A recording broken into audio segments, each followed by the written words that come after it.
Hey, what's going on, guys? And welcome to this week's episode of the Murmc Sound Podcast. So now, before we get into this episode, I'd just like to quickly announce that on Murmc Music, we will be dropping the much anticipated collab between PETTYGOD and myself.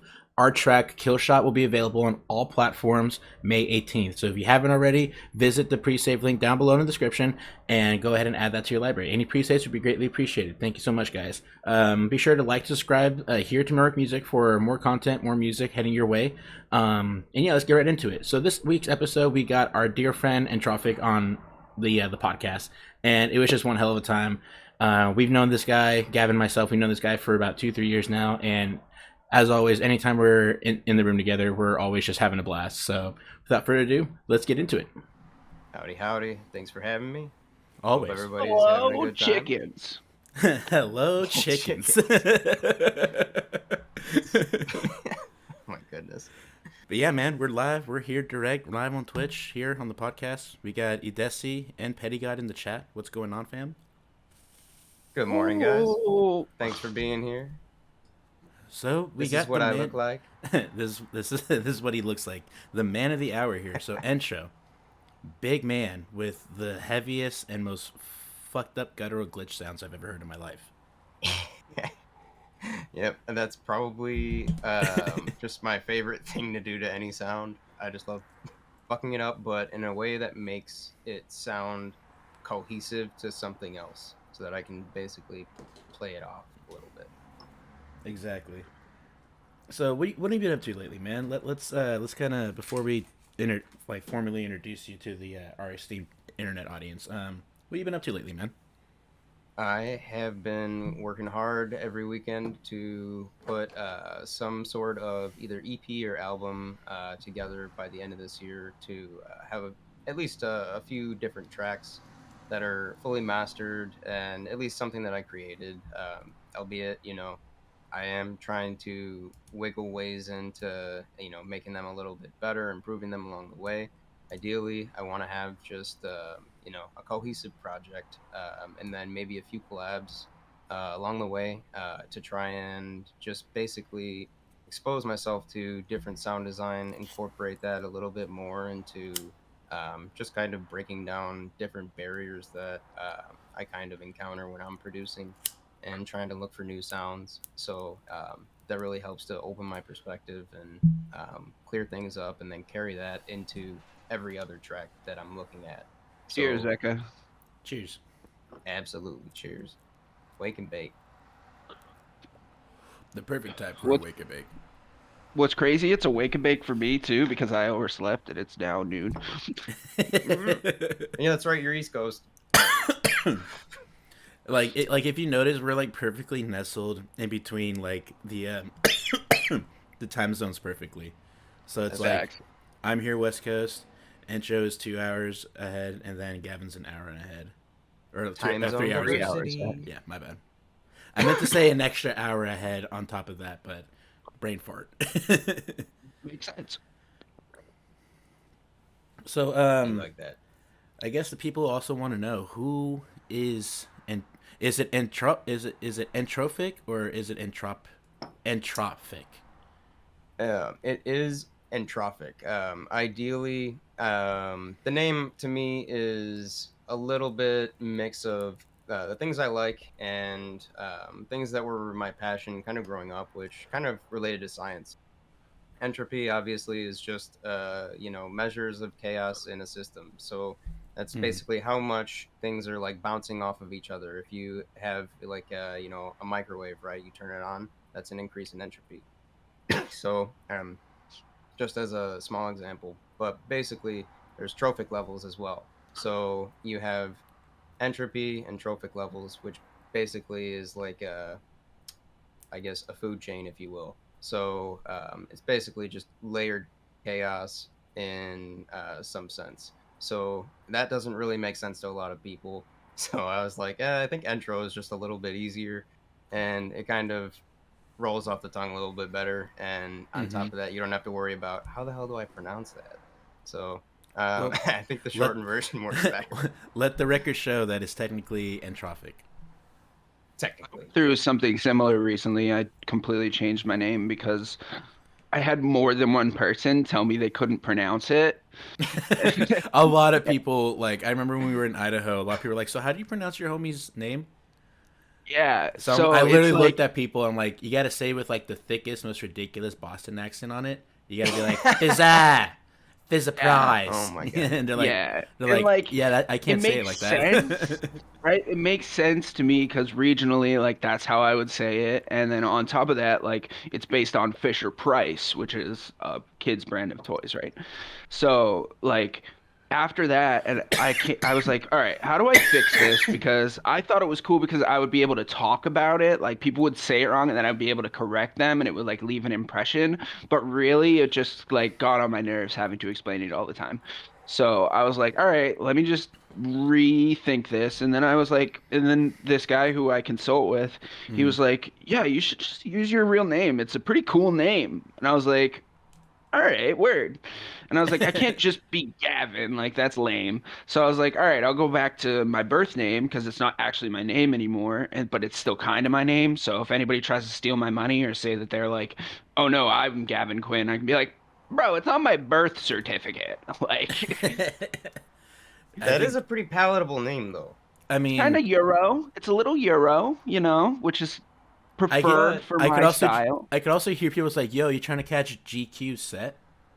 Yeah, see, you got a whole bunch of different Well, options there. what's That funny is sounds that was smooth. my first DJ name was DJ GQ, and it was because I used to dress up like I would wear a tie every time I DJ'd because of like the men's magazine, the men's fashion magazine, but I didn't want to get sued. We got people in the chat here. Everyone's loving the robe intro. I like it in the morning, but sometimes I get too hot, No, yeah. Mia was said, love the robe, ultimate comfort. And then Hey, PETTYGOD was saying, be looking like like that. he about to get ready for a Frosted Flakes commercial. He I was would. definitely eating cereal when I first got on this chat too. that, So that I actually that tried to was. remix the Reese's Puff song at one point. Speaking of cereal, Let's eat 'em up, go. eat 'em up, eat 'em up, eat 'em up. And I actually found out my fucking one of these other dudes who I sent some tracks to for feedback, Weasley, Mhm. is fucking. He's got a fucking remix of that song apparently, Oh my somewhere. And I god, was hold like, on. dude, no fucking way. And PETTYGOD's like, now he looks like Slim Shady or a Walmart atmosphere. oh my fucking god.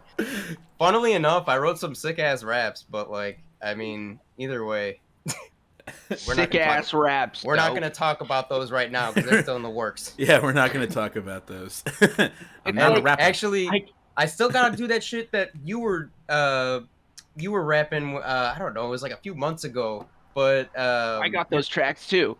no, Echo was saying some shit. He's like, I'm gonna freestyle right now. I was like, okay, let's fucking go. And he's talking some shit about glazing like a turkey. I got it written down, so I was like, all right, we're gonna make an Wait, actual track out of this. wait, I One said fucking day. glazing like a turkey?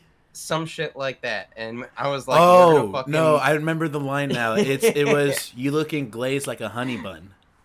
No. This is different. It was like a What? Thanksgiving type of thing. I don't know. But either way, I'll look I it don't up later. fucking We're gonna remember. make a fucking track out of Like it. honestly, if anybody expects me to remember anything that I say right now, don't expect it. Don't expect much from me. I'm not gonna remember shit.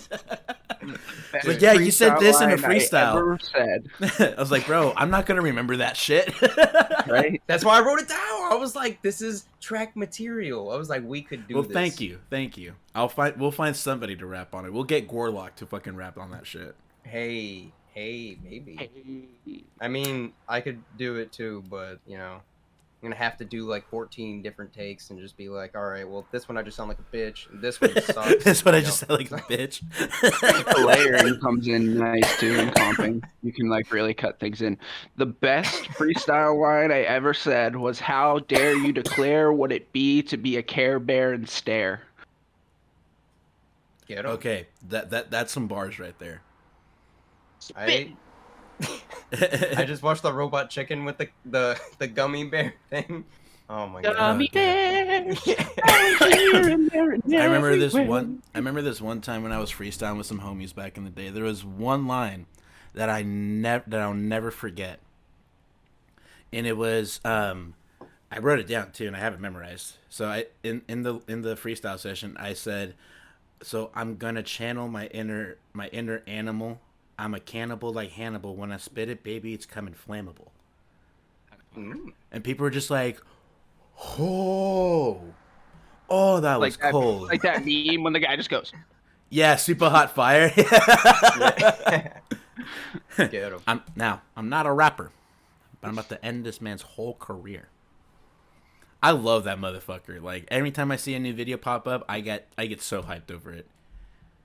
"You ever seen Fury, Blind Fury?"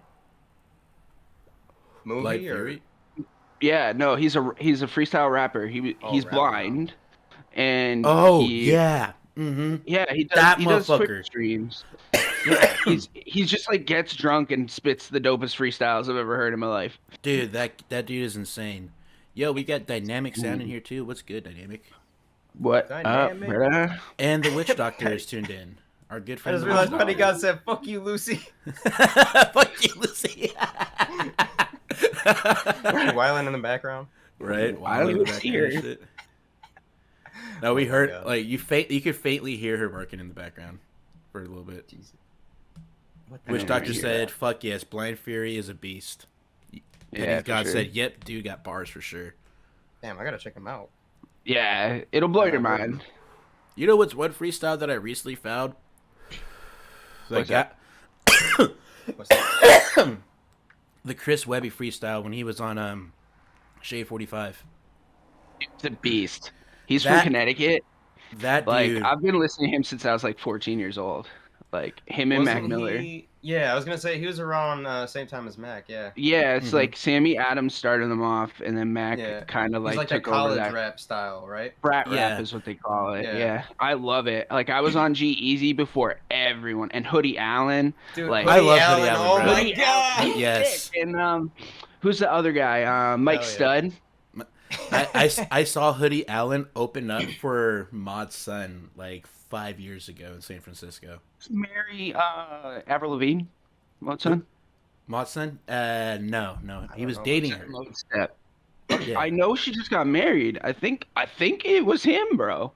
Was it? Yeah. Hold on. I will be our official Jamie of the podcast and look it up on the internet. It- It's official. You're now the Jamie of the podcast. Fact check. Yeah, Fact you are. check that You're shit. You're the fact checker on that one. But yeah, Official. what's funny is Who when did everybody was have a- talking about like Mod's son when he was blowing up for a bit, I'm just like, y'all don't know. He's been around here for a minute, guys. And they're like, what? Has he been rapping for long? I'm like, no.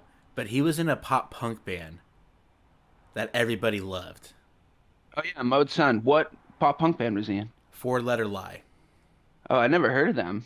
I never heard of them either. They're they're more like you remember when like Hawthorne Heights and like Silverstein and like all those bands were kind of coming out like Bayside and all of them.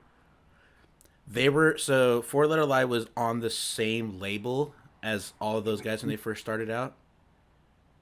Everybody left because they were blowing up, but they still stayed on that label, Victory Records. So because they stayed on that small ass label, they didn't blow up, and nobody didn't really know of them unless they knew the whole like family of artists and Is bands. Victory still going? No, I don't think they are. I think they closed office like 2014 or 15. Shit. Dude, they used to be huge. What the Right? I was part of their fucking street team out here in California, dude. Jesus. Dude, it was I sick. did not know that. I That lo- like, is shocking news. yeah, did when not know I remember first finding them when I found Aiden for the first time. Oh, yeah, well, like Witch Doctor said in the chat, Lost Prophets too, or I think something like that. I don't know, were they on Victory Records? No. Lost Prophets? No, I don't think so. Yeah. I know what they had some shit happen. Their lead singer was trying to fuck with, some kids or some shit, and then they ended up going. It always happens. It always happens in any in any genre of music. I will say, despite that, I was like an avid listener of their music up until obviously I was like, damn, that really sucks. But yeah. Yeah. I just can't. I can't I even with like Time Stretch came on the other day, or that's the album. Basshead came on, and I was like, fuck, I really like this song, but I just can't listen to it anymore. You know what I mean? What It's was just it? like, Devotion and Desire by Who's it? Bayside? no. It was Time Stretch by Basshead by Bass Nectar. Oh. Oh yeah. You know what I mean? Like, Mhm. I just can't I can't do it. I'm like, you're a creep. Yeah. So like I'll be It kinda honest, there's stinks. still some songs of his from like back then that I still listen to, but it's not like the more popular songs. It's like You just can't play any of it live. never, No. never. Hell no. No. I will It's not like- I will not pull a millennium. No. Yeah, I feel Millennium, like you that fucking. was- Oh my god. What did he do? So He played it at his giant festival. He played a Bass Nectar track. He's like, I didn't know, guys. I'm sorry. it wasn't labeled as Bass Nectar. No fucking excuse. No Label fucking your excuse. fucking tracks. Well, here's my argument though, because I get that. Like I can understand that argument. But if you've been in the music industry, especially EDM for 5+ years, and have done your homework, because if you've been around for 5+ years, you would know what's been going on. If you did your homework, you would know just by ear, because you're also a producer, a multi-million-dollar fucking producer, mind you, by the way. Not to mention, Bass Nectar is like it's kind of weird, right? Millennium has the founding story of, oh, I went to a Bass Nectar show, and then I went home and got Ableton, and then I started up my whole thing, right? And I was like, it's kind of weird that basically after Bass Nectar dropped off the face of the earth, all his fans like flood your stuff. And then it's like, where's the line, I have so many friends that are such stands for like, obviously Illenium, but then like Slander. Ugh. And I sorry. had this conversation so many times with this kid TJ, because he's like, I just want to cry to Slander. I'm like, that doesn't make any sense to me. At that point, the only thing I can say is like, all right, you go cry to Slander and go ahead and call your ex while you're at it, you little simp. Oh yeah. Yeah. Oh, but he wasn't though. That's the thing. He was kind of like the cool dude on campus at work last summer, and like it was funny that like me and him used to go to bat for EDC so hard, because he's been and then he's going this year. So we used to talk about it a bunch, and everybody would be like da da da da raving. Like I remember this very specifically. This kid was bad mouthing raving like right in front of me, and I just was like, because he was like, ravers are this, ravers are that, da da da da. And I chirped up. I was like, I'm right here, bro. Like I'm standing right in front of you. And he was like, well, this, that, the other thing. Like I just put those things together. Like that's been my experience. And I was like, well, your experience is ridiculous, because the ravers I know all have great jobs and make a lot of money, because going on vacation like that is fucking expensive. And TJ just looked at me with like this big grin on my face, looks at him, and he's like, yeah, it's racks. And we both just walked out. No, 100%. Like I I even think had a what you're friend describing recently. is a generational thing. You know what I mean? It's No, like, yeah, I have a homie that still says that, dude. I have a homie that still says that, because like he used to go to raves and he never really understood it. But granted, he's like one of those people that's just overly woke and Oh my thinks gosh. anything and everything is just occult symbolism. I mean, in EDM, it definitely is. I mean, yeah, anything, But any that's symbols. branding in general. Exactly. Right? Like, and so you like can't he just- goes, "Are you one of those people that wears like all the candy bracelets?" I'm like, "No." He goes, "Do you have No, like see, the?" I respond to that, fuck yeah, what you gonna do about it? And he goes, "Do you Oh have my like the God. fuzzy coats and shit?" I'm like, "Yeah." And I got the That fuzzy patches, boots. and I got the fuzzy boots, and I got the big poofy pants. And he starts laughing like, "See, this is your problem right here. You only went to these raves and learned what you wanted to know so that way you could talk shit, but you don't understand the culture behind it, dude." It's a And he fake goes, cultural He goes, "Oh, assessment. why? It's because it's something nice to feel when you're all fucked up." I'm like, I don't get all fucked up at these things, dude. Believe it or not, I'm only stoned, if dirty, not like- sober. Ain't Most got- of the time, just weed. Yeah. Like that's what I told him. Like if I do anything, then it's gonna be psychedelic shit. But that's mainly like towards the end of the night when I'm about to wind down, so I can just sit there and Right. enjoy it. for the afters. Exactly. And I'm just That's like, when dude. you get an edible and a Red Bull, and then you Oh, call it a fuck Red yeah. Bull. Mm-hmm. Yeah. And then I ended it, and this stumped it in the conversation too. I'm like, see, this is the reason why I go out and I'm not stuck at home, still living at my parents' house, working for my parents. I'm actually out there doing something. Right. Ooh. We Me- for the culture, baby. And I was like, so what have you done outside of your house lately? He goes, work? I'm like, I'm not talking about that, though. Like, what have you done for recreation stuff? Like, what have you done recreationally? Do you go outside?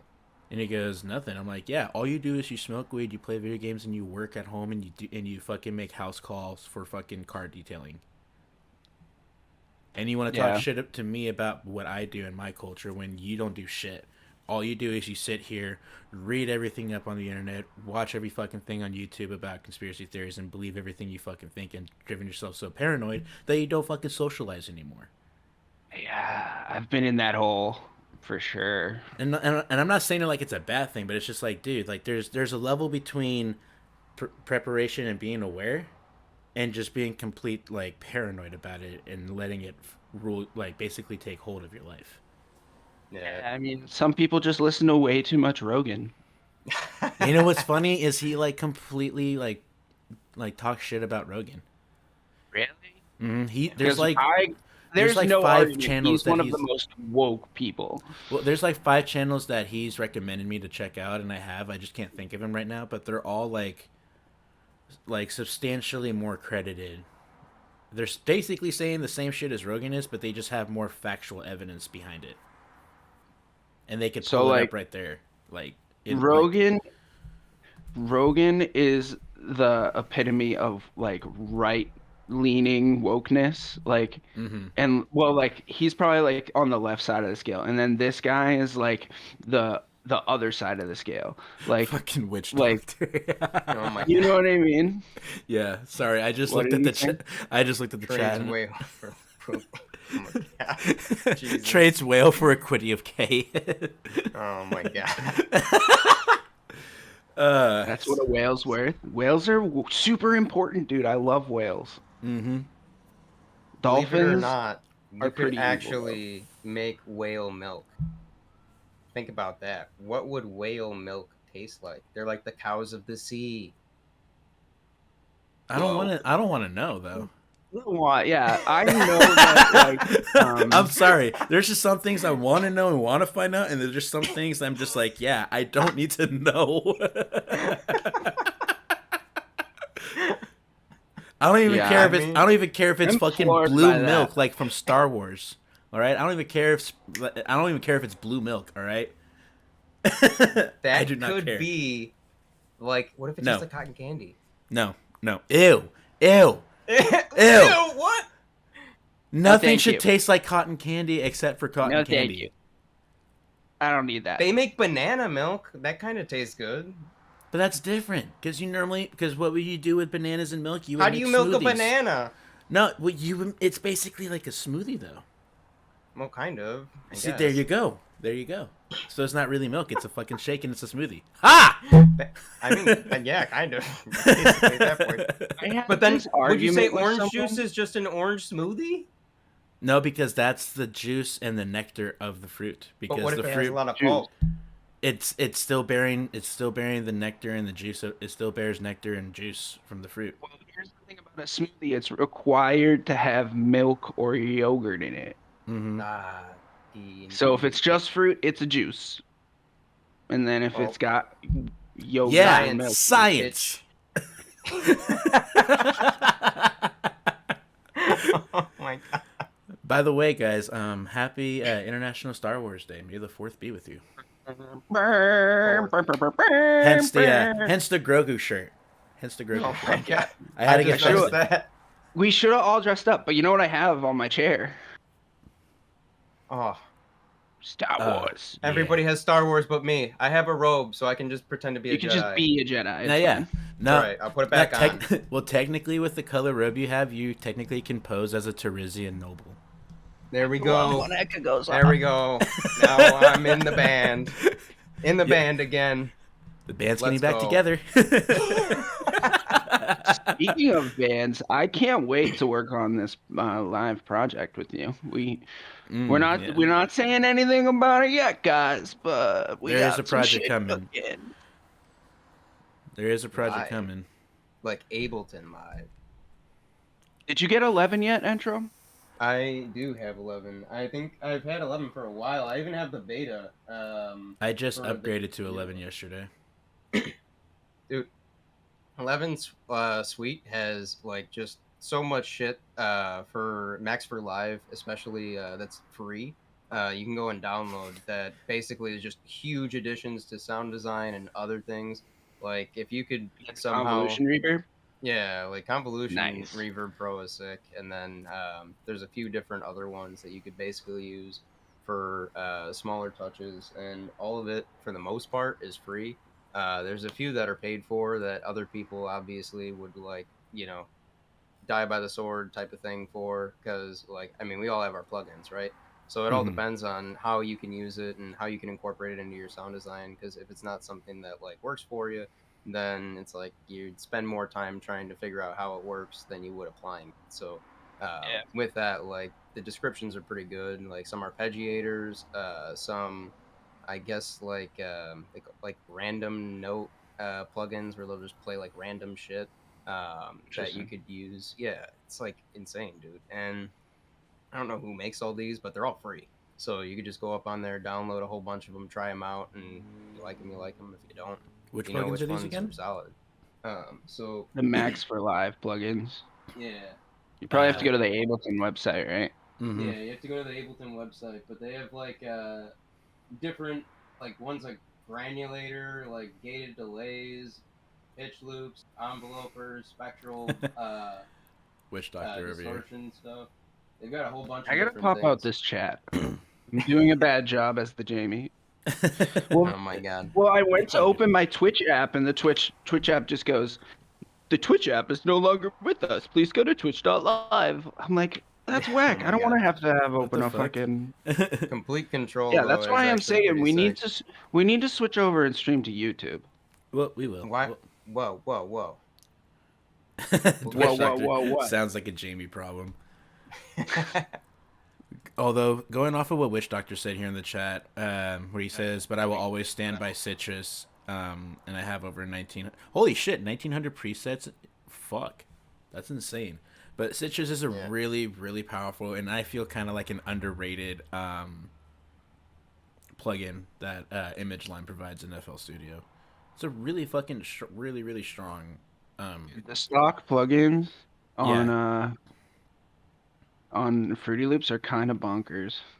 yeah, Yeah, I especially noticed that. especially this one. Citrus is really. It's basically like I kind of think of it as like um, Serum's ex stepdaddy. Oh my god. I It's kind of descript. mean, Yeah, that is. but I mean, it's kind of true though. Like, it has hella oscillators. The matrix on there is insane, but it's yet easy to work with. What are the post effects? As I guess in depth. No, not really. The post effects that are within Citrus aren't really all that great. I mean, so that's why. But I mean, even then, FL's stock audio effects that they have for processing are really powerful when you use them with Image Line's plugins. You know what I mean? Oh yeah, no doubt. Like even from what like Raven was showing me recently on Fruity Loops, I was like, dude, what the fuck? This is like, I mean, there's certain workflow things that seem a lot like easier, but then there's certain other things in respect to Ableton that are easier for me, like group Mm-hmm. processing on shit, and then being able to just really like carve out certain sound design elements in either like 3 or 4 tracks, which basically is how I end up getting a lot of like crazy ass glitch sounds. But basically, like doing that in Fruity Loops, looks like I would A, run out of track space, B, my CPU would be way too overloaded, Mm-hmm. and then C, trying to like export or actually like EQ any of it. Like, Jesus, sometimes in Ableton I've got like the same song copy pasted 4 different times with different automation, different time spacing, and everything, just Yeah, because that you would want just to. be ludicrously hard in Fruity Loops. Yeah, It would be because it Fearless requires a lot of processing power. yeah, I would Also, overload it's mainly because of the visual aspect that Fruity Loops has, that which too. The you can UI is super animated. which you can Yep. dummy it down so that way it's a little more conducive on your CPU. Yeah. But at the same time, it just gets a little. I feel like FL Studio just kind of gets a little convoluted. Yeah. See, if I learned how to use FL to master, then I think that would be better, because then I'd have all the actual tools to, sculpt the processing that I've already done. Mm-hmm. But within Ableton, I feel like I'm getting to the point where I can do that as is. But Yeah, like yeah, Ableton is a really really strong and powerful DAW that can be used for a versatile of anything. Like I've even used it live a couple times before, when I was more so doing like lo-fi hip hop shows and shit. And Someday I'm gonna write a musical in Ableton. I have a really good business idea. I just need like the proof of concept. I'm not gonna tell you guys because someone will definitely steal it, but just know it all has to do good. with musicals and Ableton. I'm excited for that. That's gonna be sick. see, I just gotta Witch learn these keys, Doctor. bro. That's a real big reason why I'm starting my journey on the keys is because I want to be able to write on a staff. You know what Yeah. I mean? And like Ableton's great for producing, but it doesn't convert your shit to the staff, you know? Yeah, no, yeah, for sure. That'd be a super powerful thing for the next Ableton. That Yeah, would be. like, see, Witch Doctor is saying in the chat too, which is one of the cool things that I was talking about with FL, but you can't really do well with Ableton, is that you've got the ability to essentially like merge your arrangements and or clone them and like do a whole bunch of different like, kind of like micromanage type shit, which is Mm-hmm. actually pretty sick when you look at, trying to do like a chess type of strategy where you try to, play with different arrangements or whatever. So it actually is pretty good at it, but to the extent that I think I would, look to put arrangements together, that'd be too hard.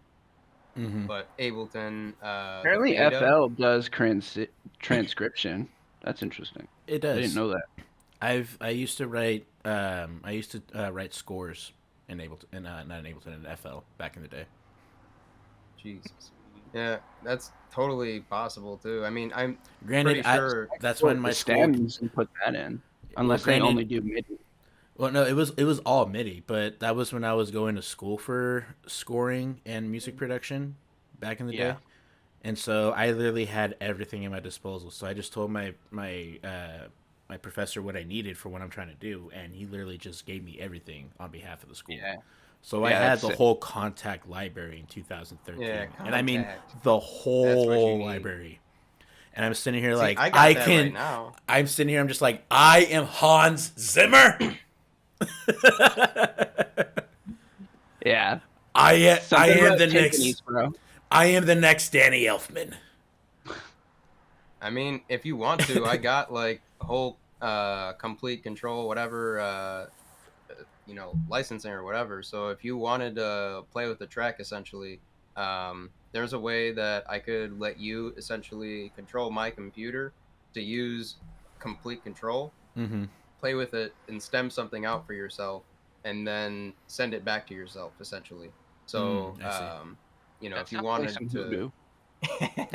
well, either way. A little bit, but it works though. It works. Mm-hmm. And with that, you could basically check out some of it. I have most of the important ones, and then some of the orchestral ones. So I Mm-hmm. don't know. I fuck with those occasionally. For But if you trap like writing music. scores, yeah, especially for Oh yeah, some of the it was trap. funny in that year. I started off writing scores, and through the mass amount of rejection, I was like, "Fuck it, maybe I'm just writing the wrong type of score." And then I tried horror, and immediately sold a whole ass like movie's worth of scoring in one shot. Sick. Yeah, it was a small budget, like some type of like Far East European film, but it was still What cool. platform did they find you on back then? Um, I just got an email. I don't know how they found me. I just got an email, and then I just asked my professor if this is legit, and he goes, "Yes. If you need help mixing and mastering these things down, I will help you." So I'm Must be like, nice having access to real studios. There was no real studio. They had mm-hmm. practice rooms with pianos, so that's where I would go to rehearse before auditions. Okay, But they didn't have like a MIDI studio really. They had a MIDI room, and I learned some garage. I took like one computer music class because I wasn't allowed to take more than one elective because I was in this like aggressive fine arts program. That's But silly. What the dude, hell? I would like thinking back on it though, like it was fun, and I would not trade like that experience for anything.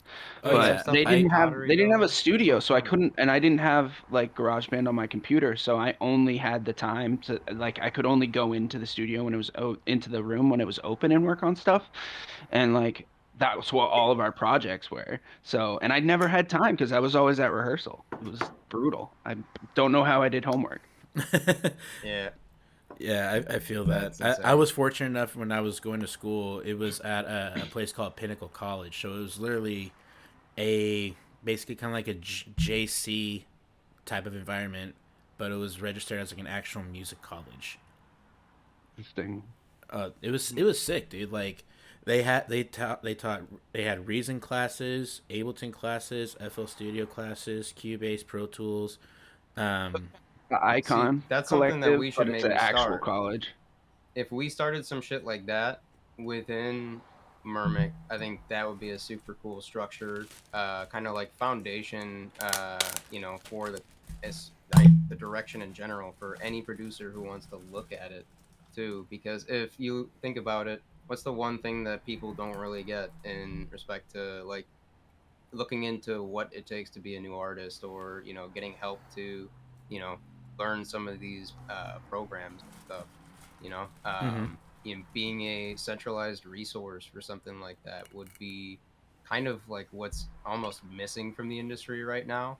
Yeah. And it's a Because we're huge gap to nonprofit, fill. we can ask for like a more donation style of And we can sponsorship. also go to each one of these companies, and we can explain the vision to them, essentially let them know like we want to have people who know your product, know your interface and your DAW, and are able to show people within our organization, or who come to our organization, how to use these to incorporate these tools into their production, and just give them exposure to these things so they understand what they do.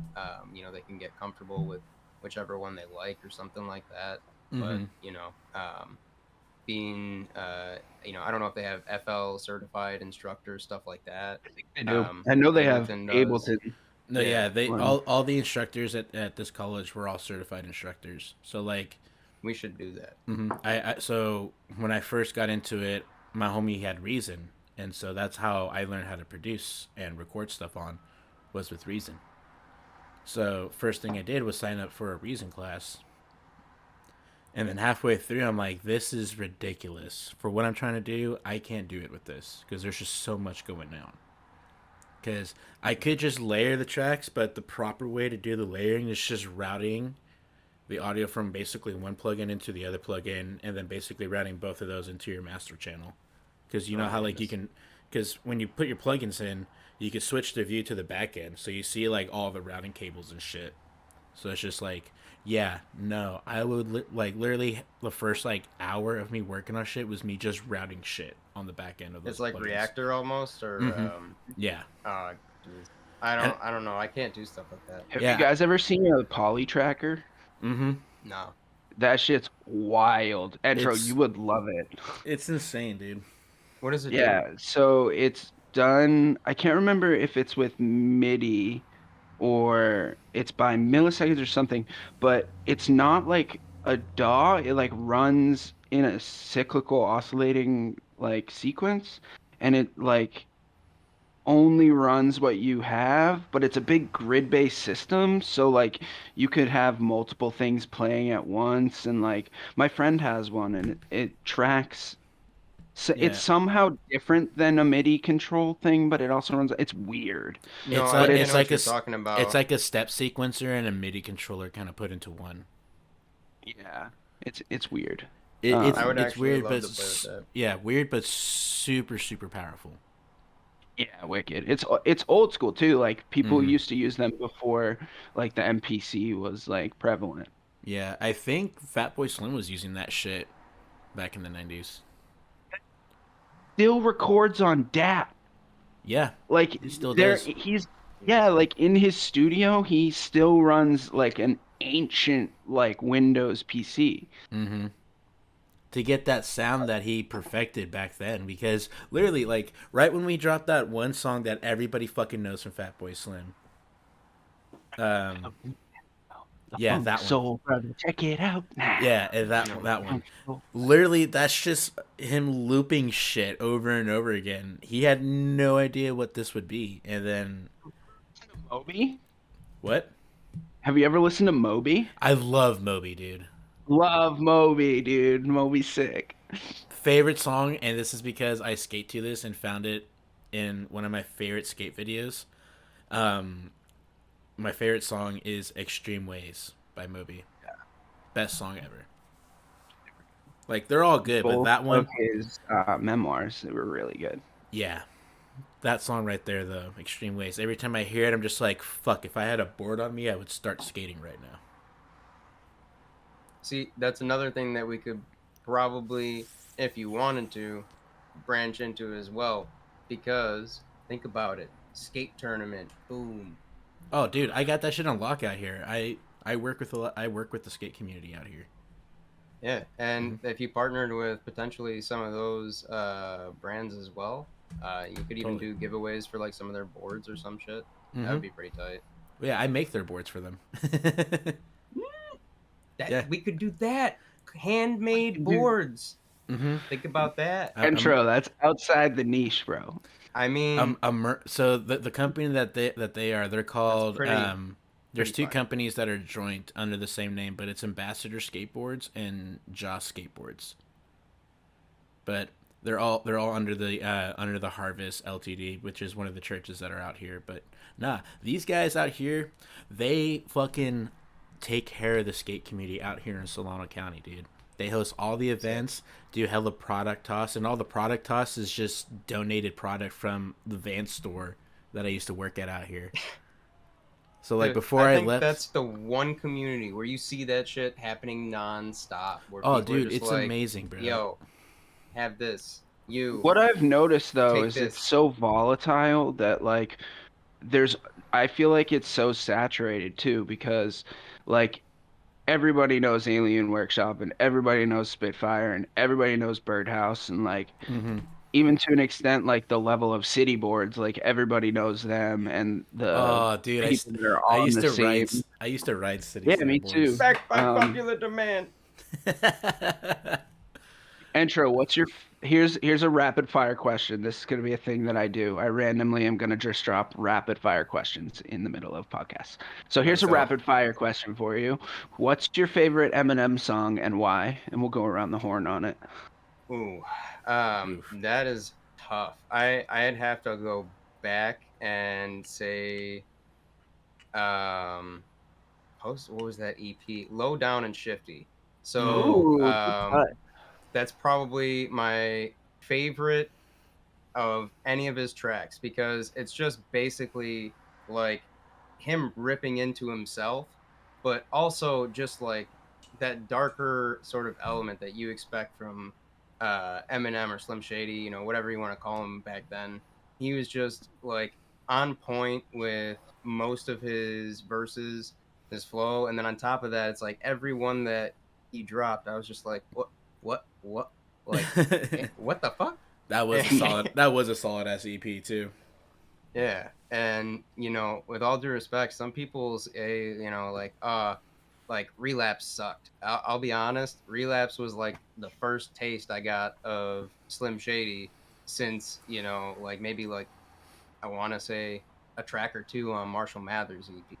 So I would. Yeah, but then you probably heard some of Encore too. You just didn't know you were hearing it. Well, in Encore too, I think that was more like the meme side of him, right? Like he was more comedian or comic with it, if you will. And then it didn't really get back to like the dark side of Eminem, you know, going back to our Star Wars theme, which is, I mean, honestly, that's the stuff I look for in Eminem.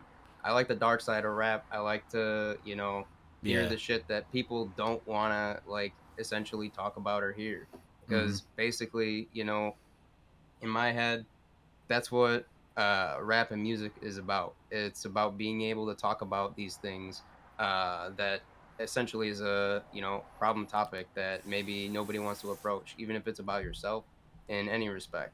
That's what rap is for. It's that expression. And if you limit that to like certain things, or you say like, hey, you know, this isn't really cool, you can't say that, and it's like, well, you know, in some way, shape, or form, you know, people still do. So it's like, you know, you're gonna be exposed to it one way or another. Mm-hmm. And got chat. This is the reason why I wanted to bring an intro on this show, but this is the reason why he's also not only on the Murmc label, but also a dear friend of Gavin and myself.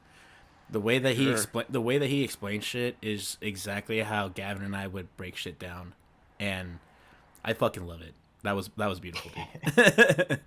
Witch Doctor will get to your question in a bit once we go around the horn about this Eminem topic, because this is Ghetto a really Boys. Ghetto Boys for sure, though. Yes. So Gavin, since you're the one that asked it, what's your favorite Eminem song? First, go on last. You gotta go first. Ask. Okay, for sure. My favorite one is Stan. Oh yeah, I can see that. And the reason why is not only because the sample is like one of my favorite fucking songs ever from the 90s and growing up, but also during that time I was still kind of trying to deal with my parents splitting up at the time. Yeah.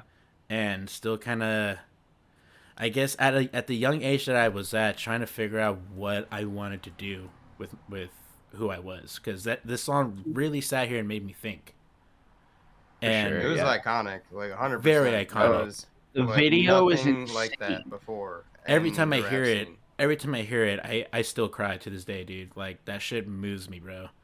And it even gets a little deeper into that, because I met my one of my best friends, and actually to this day I consider him one of my blood brothers. Rest in peace, Ryan. This was one of this was one of our favorite songs. Like we had two songs that we always listened to together, and that was "Where'd You Go" by Fort Minor, and this song "Stan." And whenever fuck you, Millennium. yeah, and whenever the both of us were kind of like in our heads in the fields or just not having a good time, we would literally just pick each other up, put the CD on, like the actual CD, like not the CD of the album, but like a mix CD of just those two songs, and just drive around Sacramento for hours just with those two songs to repeat, dude. Driving down high Interstate 80 and I-5 at like 90, 100 miles per hour, just like, fuck this shit, dude. The world doesn't fucking, the world doesn't understand us. The world's not a place for us. We're in the wrong time period and all this shit, and that's what music is for. Yeah, and then you fucking finally find that one thing that makes you feel like, all right, something else out there understands what the hell is going on in my life right now, and it levels with you, even if it's just like one or two songs that grounds you. It makes you feel like you're not lost entirely. And whenever I listened to those two songs with Ryan, that's exactly how I felt. Like I felt like no matter what else was going on outside of the situation that I was presently in that moment, I didn't feel lost at all. Yeah, I understand that. It's interesting because I kind of have a combination of your two stories. So my first exposure to Shady was like, "Hi, my name is what?" You know what I mean? Like everybody heard that song. But I wasn't allowed to really like listen to music that I wanted to listen to. Like my music was like completely controlled by my parents until like my parents got divorced and we moved out and stuff. So that was when I started to like download music, and one of the first albums I downloaded was Relapse. And I used to listen to that so heavy, and like everybody was like, "Oh, Relapse is trash, Relapse is trash." And I'm like, "But have you listened to Must Be the Ganja though?" Because like I feel like Must Be the Ganja is like the We Be Steady Mobbin' of Eminem's like track list. Like it doesn't matter who it is, if you put it on, they will vibe. That was the song that like not like introduced me to what weed is. Like I didn't like smoke it until like middle school, but like at that point I'm just like, okay. That came out when we were in high school. Was it? I could have swore that was out like way beforehand. No. Bro, if y'all weren't listening to Dre and Recovery Snoop, super quick. Oh, that's right. Okay. Man, I'm just developing Alzheimer's right now. I got you. Dre and Snoop had the Chronic, like yeah, that was good. I mean, that was like Walked into my 2001. AP anatomy class in high school singing nothing but a G thing, and my teacher just looks at me like, "Are you listening to the Chronic?" I'm like, "Yeah." Absolutely.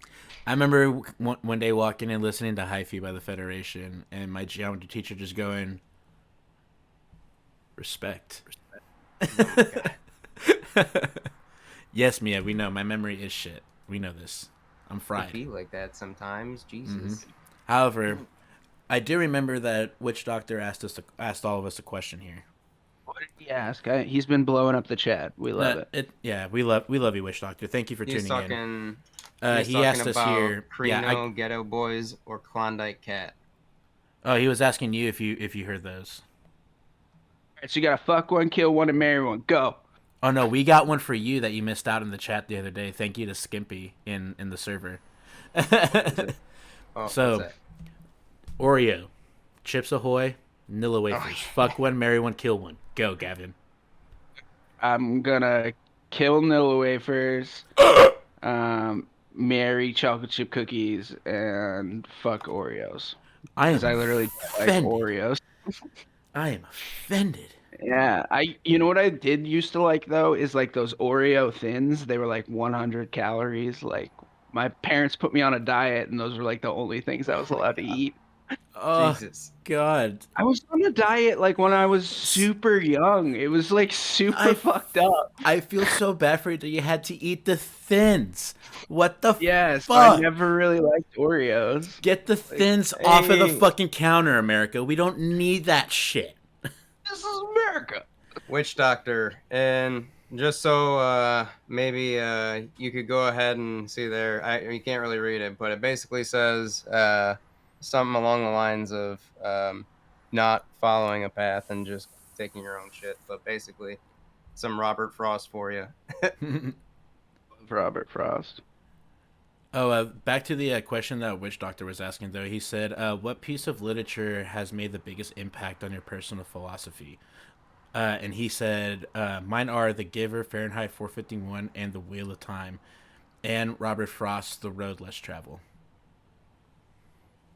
Yeah, Robert Frost is definitely influential, but I will say most of any of like literature I read,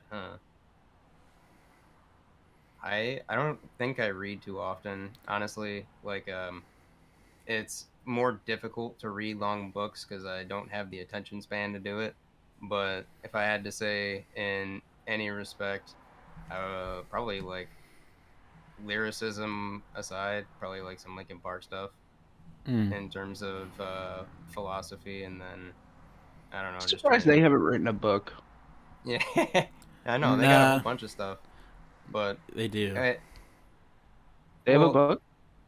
Not like what you'd expect, but It's kind of more like a discography type of like catalog type of thing. But like it explains each thing in like in depth and some shit.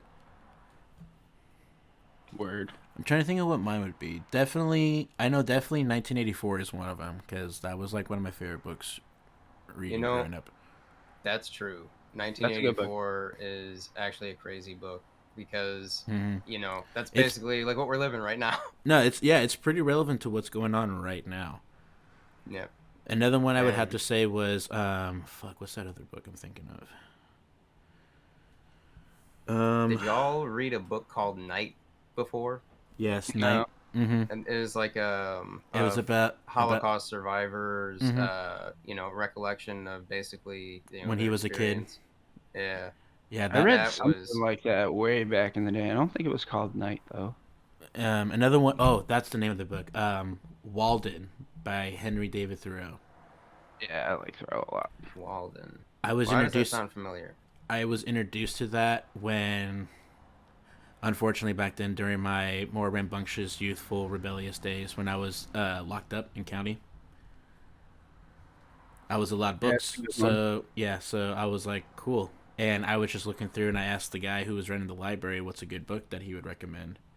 And he said, check this book out. Like Catcher in the Rye type stuff, or it's more. It's earlier than that. Mm-hmm. It's more so. Henry David Thoreau is more like a naturalist as well as a philosopher. Yeah, And he was popular during Manifest Destiny, which was yes, time after the Civil War, but before the Industrial Revolution. it was like that awkward Gotcha. period while America was still kind of colonizing on the more western territories from the original colonies out in the east. What That's what Manifest Destiny was Hmm. it was the spiritual side of the land grabs that were happening all across the territories in America. So like to sell this homesteading stuff, they sold it as this Manifest Destiny spiritual pursuit. And like Hmm. it's interesting that you bring that up because Henry David Thoreau is definitely pretty high on my list. Shakespeare's pretty high on my list, very specifically. Um, both. All right, so like, there's three that I like: Henry III, Taming of the Shrew, and what's it? Midsummer's Night's Dream. Mm. Um, so Tale of those the are my Shrew was three favorites. Tale of the Shrew was really good. It's hilarious, bro. I remember having Like it's to so act. I funny. remember having to act it out for my senior English class. Yeah, it's good. Yeah, Um, we had a choice because we were getting towards the end of the year, so our teacher was like, "So you get to choose which Shakespeare piece you don't want to read and act out. We can do Hamlet, or we could do Tale of the Shrew." I'm like, "I've heard Hamlet sucks. Let's do Tale of the Shrew." it's dark, man. Like It was dark, but it was. Hamlet's I really had emo. so much fun. I had so much fun. Yeah, So I'm like, Taming of the Shrew is hilarious. I'm gonna just bring out my voices and shit and just roll with this. White And Fang is a good one. I prefer the mhm, Hatchet though. the Hatchet was good. I forgot about that. Yeah, I read all those books. Hmm. That plane crash one, yeah. Yeah, but then like he did like an expansion with Brian's Winter, and then Brian's Return is super heavy.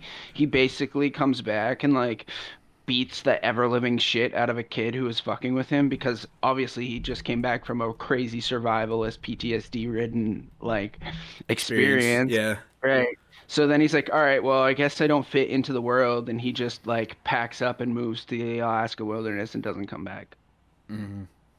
You know, the one thing I don't like about that is that their state bird is the mosquito. That doesn't make any sense, Yeah, it but doesn't I make understand what you're Dude, the they're huge. They're Yeah, they in got they're massive. in like look up a video. I tell you what, they basically you drive out into a car into a field, they're on your windows before you even get out. They swarm like friggin' gnats, except they're mosquitoes and they're ready to eat you alive. At least it's too cold for malaria there. Well, yeah, but you're Thank not gonna God. have any blood. Thank Oh my God. god. Because we'd all be fucked. Any of you guys remember a book series called Cirque du Freak? Yeah, yeah, I Mm. remember those. That was one of my I favorite was book more series to into read in high high school. fantasy at that point. What about Goosebumps? You guys ever read those? Goosebumps I is mean, fire. that's a staple in like any fucking kids I Because guess. like I said, I was super into fantasy, so like I really didn't like anything that didn't have magic. I Like, remember when I read my first Star Wars book. Speaking of going back to Star Wars Day, yeah, Yeah. I remember when I first Twin read my Fire. first Star Wars book, and I'm just like, wait, they have books on this shit now? Yes, Yeah, I read the X-Wing series. That was good. that was really good. My favorite one, Brony's in the chat. Oh yeah, Brony. Oh Yeah. yeah. That was What beautiful, up, Brony? guys. The OG Tales from the Crypt. Yeah, well, I Hmm. really like the Crypt Tales from the Crypt, the TV show.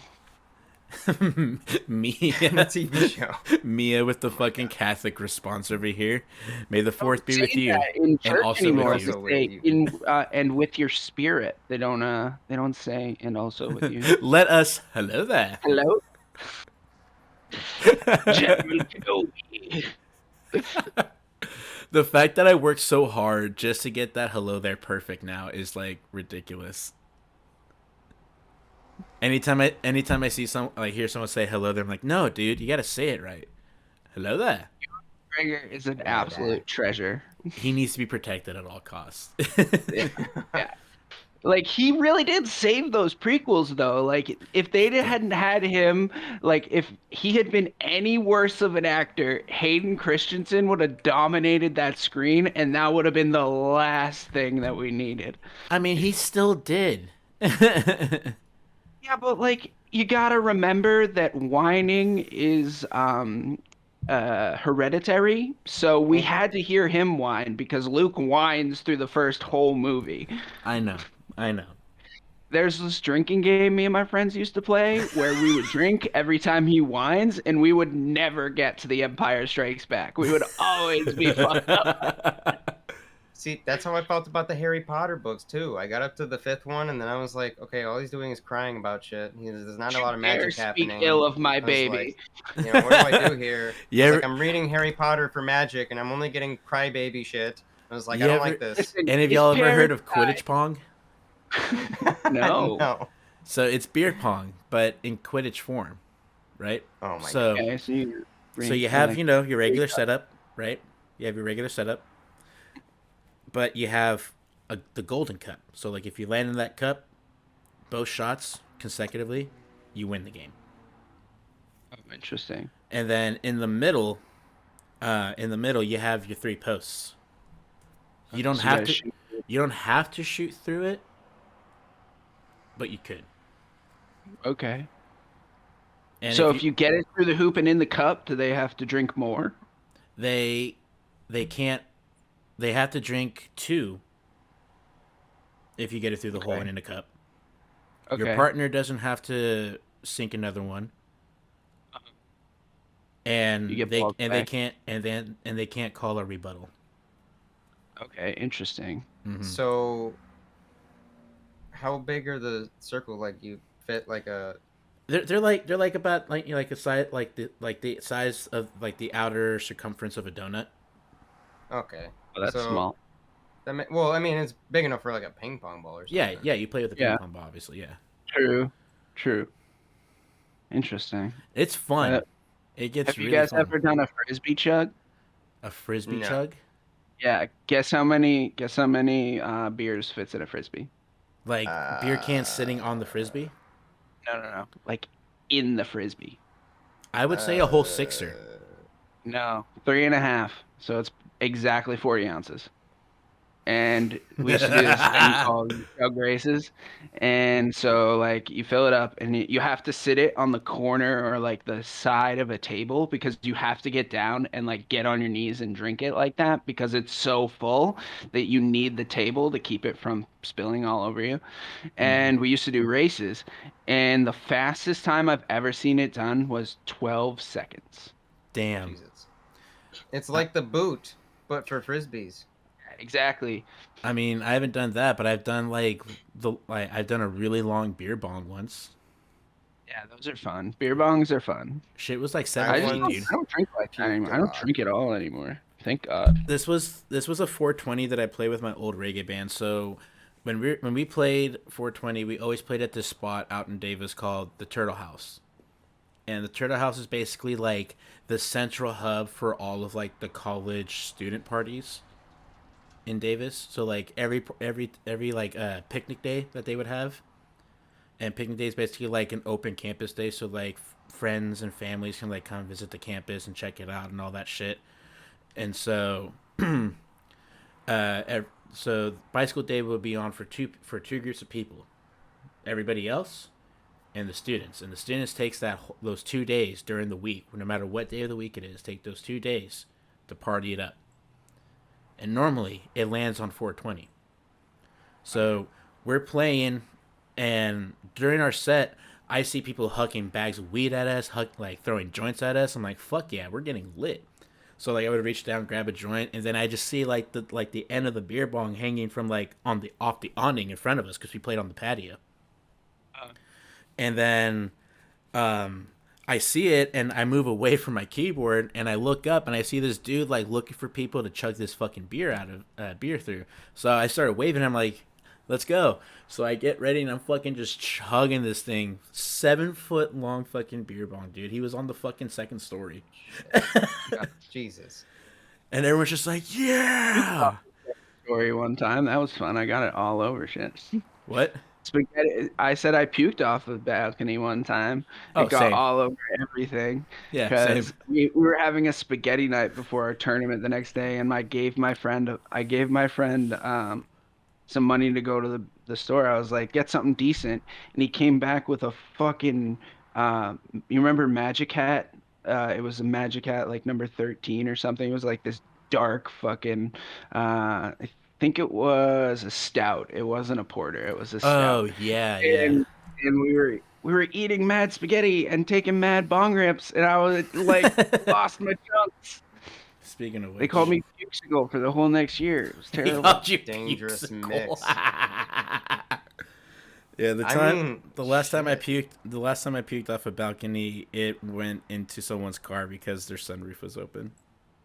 Yeah, this got all over the porch underneath it. I kind of felt bad, but I'm like, why the fuck is your sunroof open at night, bro? Ask He's him just to trying get to air it out from the last person who puked in it. Either that or I'm assuming he was airing it out from the after whoever fucked the chick in the car. That's what I'm assuming. That's what I would do. Maybe it wasn't even him. It was just random people walking by, and they were like, "This car's open. Let's bang." Right. And then basically, like, This came back car's and was like, open. What the Let's fuck? bang. What the fuck happened here? This was my car. Why would people do this? And then, yeah, he's just like, I'm gonna leave my sunroof open, just air it out because it kind of smells like asshole. And hopefully, when I get home, after one good night, it'll just be enough. And then he comes in. Somebody fucking puked in my car. Why would they puke in my car? I just- fucked in the back. I didn't imagine it. That's hella funny. Yeah, I just remember fucking. I just remember puking, and then like, it was a violent fucking episode too. Like it was just Oh my like, God. like those like when you hear people puking, like you hear it from like 3 doors down in the hotel room that you're at, and you just hear like, Oh, that's what was going on, and like I wiped my eyes because I was tearing up. I'm like, I just puked in someone's car, bro. Exorcist level puke. And my homie just starts laughing. He goes, "All right, let's get you inside before we get into some shit." I'm like, "Fuck." Then my homie goes, "You good, bro?" Because he was inside the entire time. Like, I just puked in someone's car. I think I'm gonna go to sleep. decision. College, man. Yeah, dude, it was a trip. I had the most wild teachers, bro. Like, because it was like it's the best public education you can get for theater, like in Massachusetts, basically. Every other program is hidden behind a private school. So, it was an audition program. I had to take 30 credits a year, which for those that don't know is 6 classes. Um, and that was including electives. So um, we took like just these crazy classes, and like I have never seen people party as hard as theater kids. Like everybody's trying to fight off some sort of something, and they all just put it all into the bottle. And like I saw some crazy drinkers, and I think that's why I was like hella influenced to like drink like that, and I carried that out of college into my young 20s. But like looking back on it, I'm like, I probably wouldn't change a damn thing. You know what I mean? Like I carried myself in a way that I'm like okay with, you know? Mm-hmm. I As feel long that. as you didn't hurt anybody else in the process, then it is what it is. Yeah, well, But, self-destruction should count in that too, you know? well, true. But Yeah, I heard. realizing that before something bad happens is Yeah. I heard a lot of people in college, but I was a prankster in college, so I guess forgiven but not forgiven. friendly jokes. Some of them Never been a prank guy. Some of them were a little excessive. I've never been a prank guy. It's never been something like I can't even watch like prank YouTube videos or like Inglorious Bastards 'cause I'm just like they're tricking people. That just seems mean. Well, see, what we did is we did like stupid shit to the homie. So like one year, my homie like for Halloween like wakes us up and in each of our room, we conveniently enough, we all had like the same style of TV back then. We had like the DVD VCR combo TV unit, and so we woke up and each of us had a fucking like video playing on our TV of him crudely dressed up as Jigsaw, like horribly done. Like you could tell the mask was way too small for his face. It was funny as fuck. And he's like, "Hi, you want to play a game? Every liquid in this house that is drinkable has been laced with laxatives except for one. Choose wisely." I'm just like, what the fuck is this? And then I literally just see my homie running after dropping the jug of water and running to the bathroom. And I'm like, okay, water is definitely not safe today. Montezuma's Revenge. That I remember I got not fun. I was got pranked not. wicked bad one time. I was at rehearsal and these girls were in my room hanging out with my roommate and they rearranged all my shit to just be like super inconvenient. Like it wasn't mean, but it was like, now I gotta clean this shit up, right?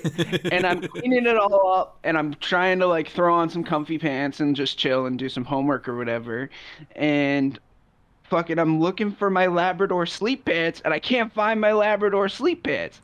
So Labrador sleep pants. Oh my god. they're my next door neighbors. So and their door is bolted, like when you bolt your door so it can open from the front and you don't have to have your card or whatever, like when you run into the bathroom and stuff. Yeah. So I burst through the door. I'm like, what the fuck did you do with my Labrador sleep pants? And they're like, Oh my god. I can see Gavin fully like enraged, turning bright red. Where Bro, are they're my Labrador sleep pants? I went full Submariner mode and just booted the door, and they just started dying laughing, and they wouldn't tell me where they were, and they hid them under my snacks. Oh my I had god. this, like, big Tupperware or tub of snacks, and they moved all the snacks, put my pants in the bottom, and then covered them back up with snacks. Maybe it was a metaphor that you were missing. Well, I'm- what? I did would- they I'm both still wanted to sleep with me? I know. I already slept with one of them already, so I couldn't just like. Well, maybe they were ready for two.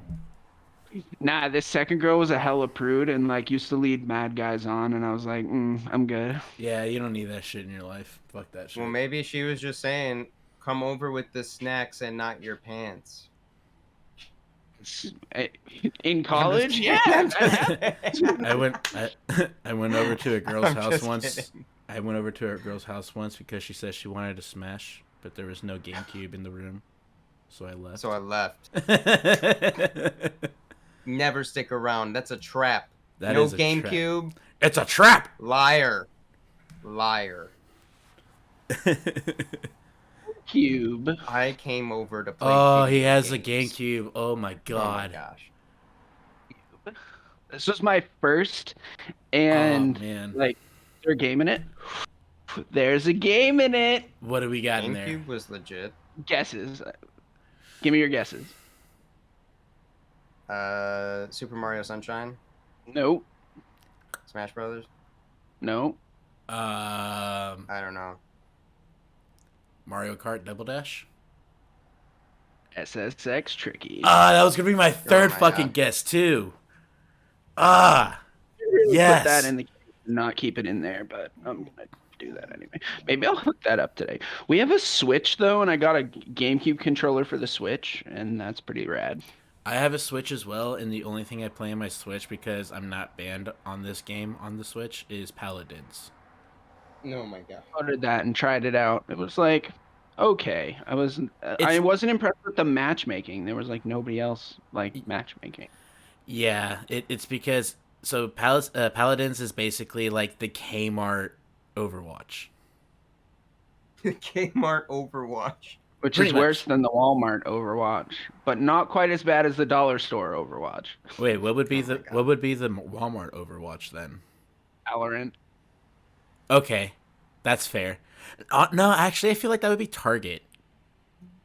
Yeah, that's kind of Kinda. classy, huh? It's pretty fucking good, I will say. I haven't played it on my console. I played it at my homie's PC when I was over there smoking with him, and I wanted to try it out. It's pretty fucking fun. I'm really fucking good at Overwatch that game. and CS:GO had a baby. Yes. Or maybe Apex Legends and CS:GO had a baby. I don't know. No, not really. Because it's not. Because if that was the case, then it would be more of a battle royale type of thing instead of a round robin type of thing. True. I've never played it. I want to check it out. Is it free to play? No, I don't think it is. No. Yeah. Mm-hmm. The free to play model is dope because then it lets you choose like how much you want to invest in the game, and you get to like really play it before you invest in the game. Mm-hmm. Like I get the battle passes for Call of Duty sometimes, and like it's worth it. Like you get a bunch of free stuff. See, It's I used to basically do that. $10 for I used to do that with stuff. Fortnite back when it was first popping off. Mm-hmm.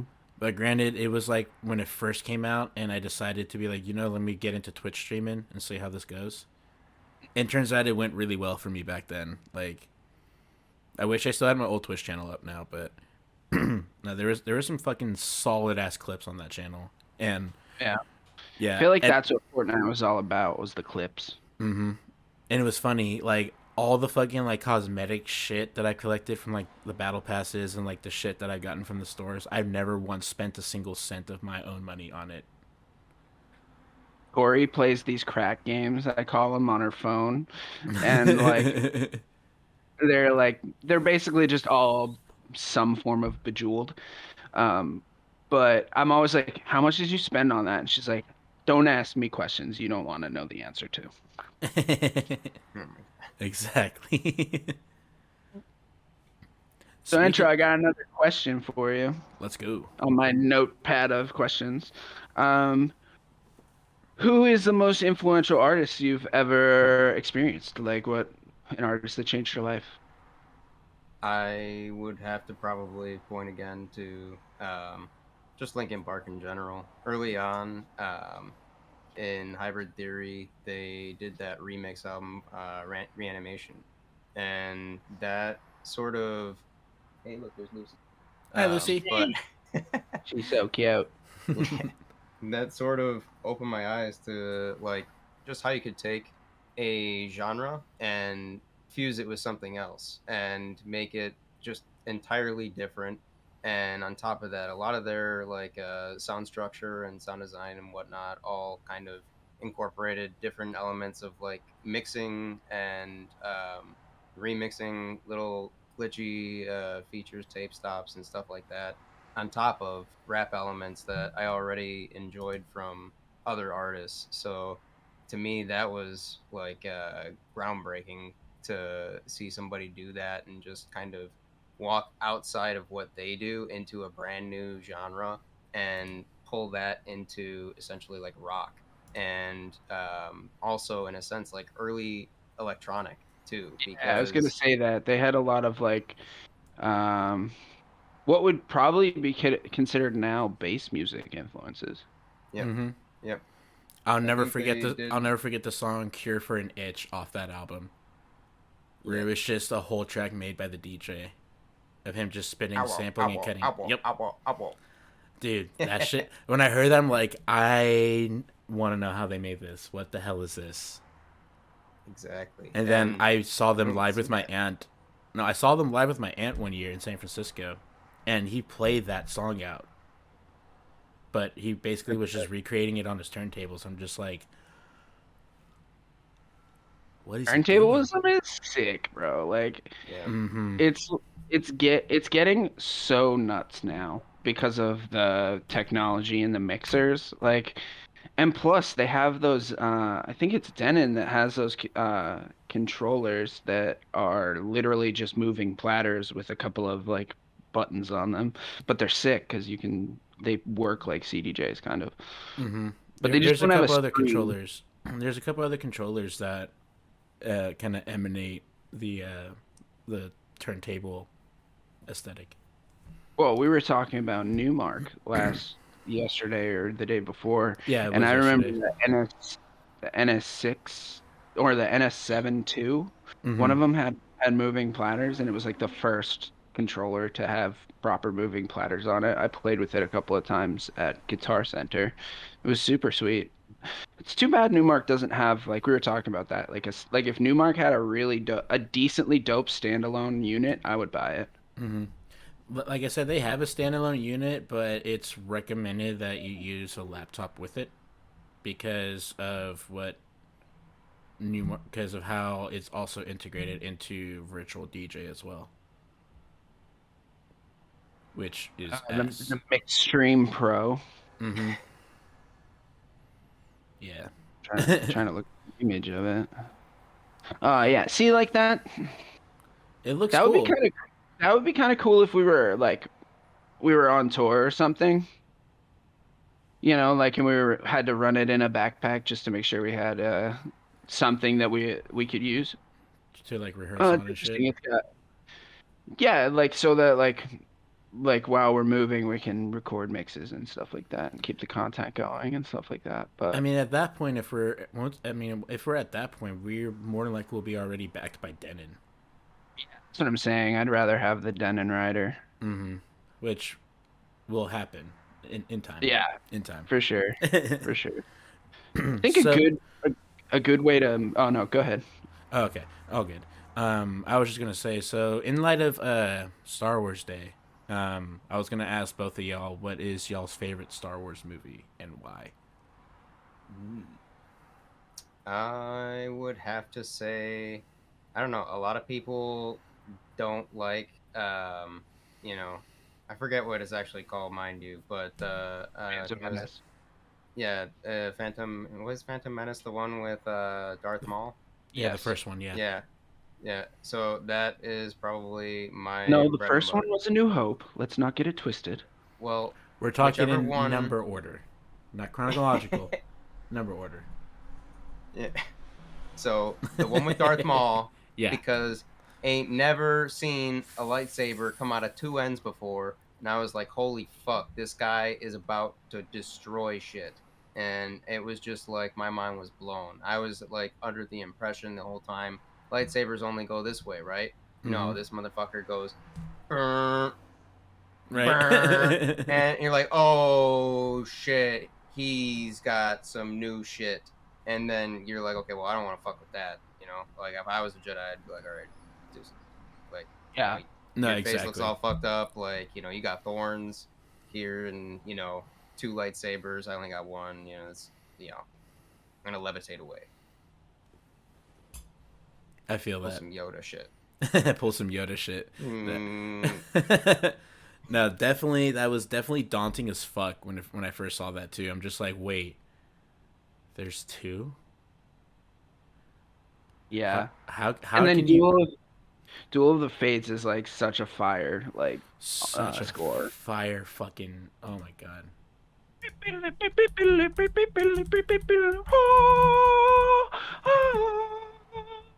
Blah, blah. It's the best. Absolutely. Yeah, they had music on point, that's for sure. Okay. I'm gonna go with, all right, so Empire Strikes Back is like the answer. You know what I mean? Mm-hmm. Everybody, like, and for a long time it was my answer. But in terms of like creativity and like doing right by the series, I think that Rogue One did a really good job at that. Agreed. And I really liked that it was like a different style of Star Wars, like a little bit different than we're used to, which I thought that was cool. I also didn't mind the Solo movie, but I wouldn't say it was better than any of the prequels, so I'm not gonna like put it up there. I didn't like the new trilogy, to be honest. It was like it felt forced. Very much, and I feel like it was also trying to force like an SJW type of agenda with like so many strong female lead characters that are being shoved into the series now. Nothing wrong with it. I'm not saying there's anything wrong with it. I'm just saying the way that they went about it was just a little could have gone. Why was with the this. Admiral a chick? Like, where's Admiral Akbar? You know what I mean? I mean, he's technically, piloting his cereal. Technically, at this point, he's dead.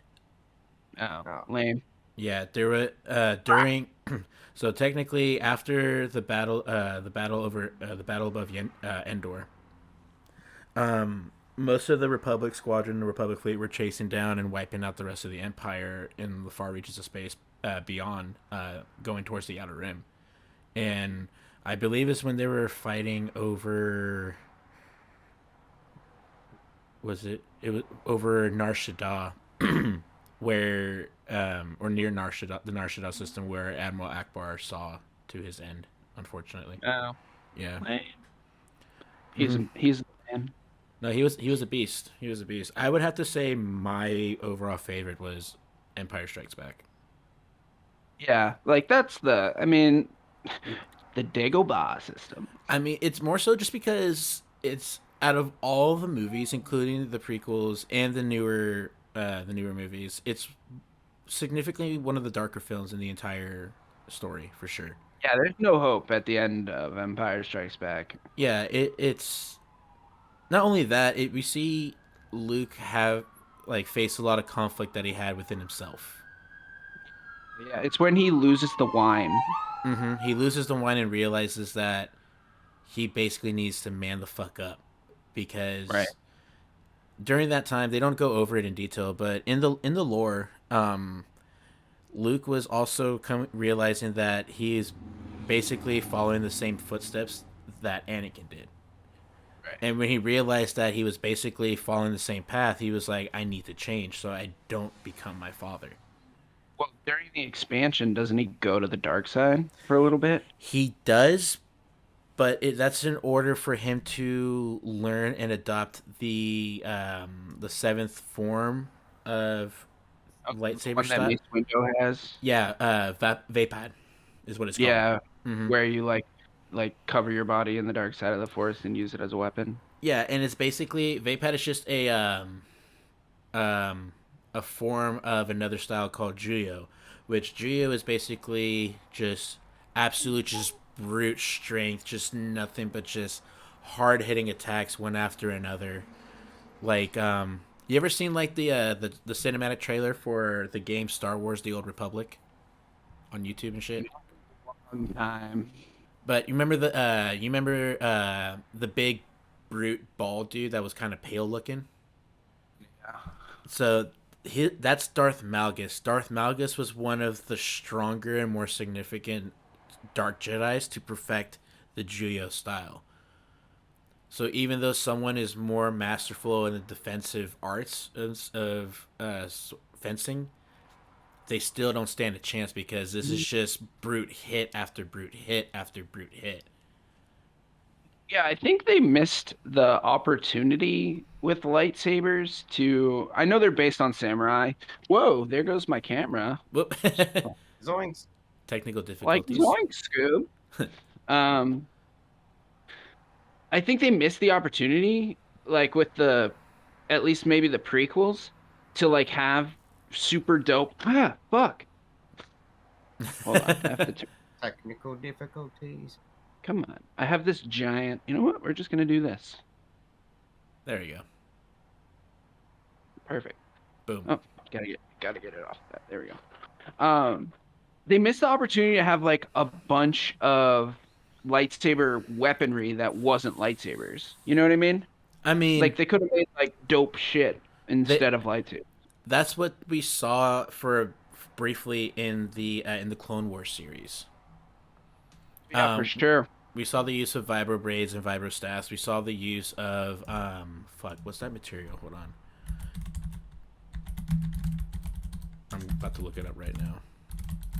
That's impervious to lightsabers. Oh my god. Lucy is so mad at me. It wasn't Beskar. It was something else. What was it? Nutzilla Beast. That's what it was. Cortosis. Okay. Mm-hmm. We saw a lot of the use of Cortosis used in. It was first being mined back in. Or no, it wasn't Neuranium. No, yeah, it was Neuranium. That's what it was. Excuse me. Neuranium. And Neuranium is basically like not. Fuck, I'm trying to see how I can describe this. It's basically like oh my god, adamantium. That's what it was. That's what I was thinking of. It's basically like adamantium, and that's what Beskar is too. Beskar is basically adamantium as well, but a more metallic form of this. Whereas this was more of a rock that had to be like casted and molded into the actual final material. It's like the difference between iron and bronze. Mm-hmm. And the cortosis was mainly fashioned into weapons, but they were one of the few weapons that you can make that weren't vibrobraids that were impervious to lightsabers. Okay, makes sense. Yeah. But no, I totally agree. I wish they kind of delved more into the lightsaber styles, because there's a lot. Yeah, I and think, like, I think now there's like 10, or when there used to be only 5. yeah, they've done that's one thing Disney has done pretty well is they unified the like galaxy expansions, you know what I mean? Like all of the books and stuff were kind of written out of canon, and now there's a lot more and better books out now. Like there's this one that I kind of want to watch or read that it's like it seems like it's in, isn't there the time of the High Council or something like that? There's like the Renaissance of the Jedi or something. It was like before the prequels, but after Knights of the Old Republic. Oh, okay. So um, you're talking about the Great Sith Purge, then. Probably. Mm-hmm. Like I saw them in Barnes and Noble a couple of weeks ago. I was like, "Ooh, those look pretty good." Yeah, these Because they say were. not to judge a book on a cover, but you know, it's the only way to do it. Mm-hmm. Yeah, this war took place specifically out in the Outer Rim. It was basically the last of the original Jedi, the High Council that was out in Alderaan and Tatooine, that sent out these Jedi like task force to wipe out the rest of the Sith that were remaining out in the Outer Rim by Korriban and all the Sith worlds. Yeah, there's so much to it. There is. Maybe I'll watch a Star Wars today. There was one dark Jedi that escaped the strike teams. Word. You ever heard of the tale of the Darth Plagueis the Wise? Oh God. That was like the part that felt forced of that was I just didn't believe that Anakin would cut Mace Windu's hands off. I just did not believe that. And I think that maybe that was probably Hayden Christensen's pale form of acting, but I mean, it would have happened anyways. Because at some point, Palpatine would have basically brainwashed Anakin. And then eventually revealed that he is the Sith Lord that remains in the Senate to purge the Jedi of their toxicity within the Republic.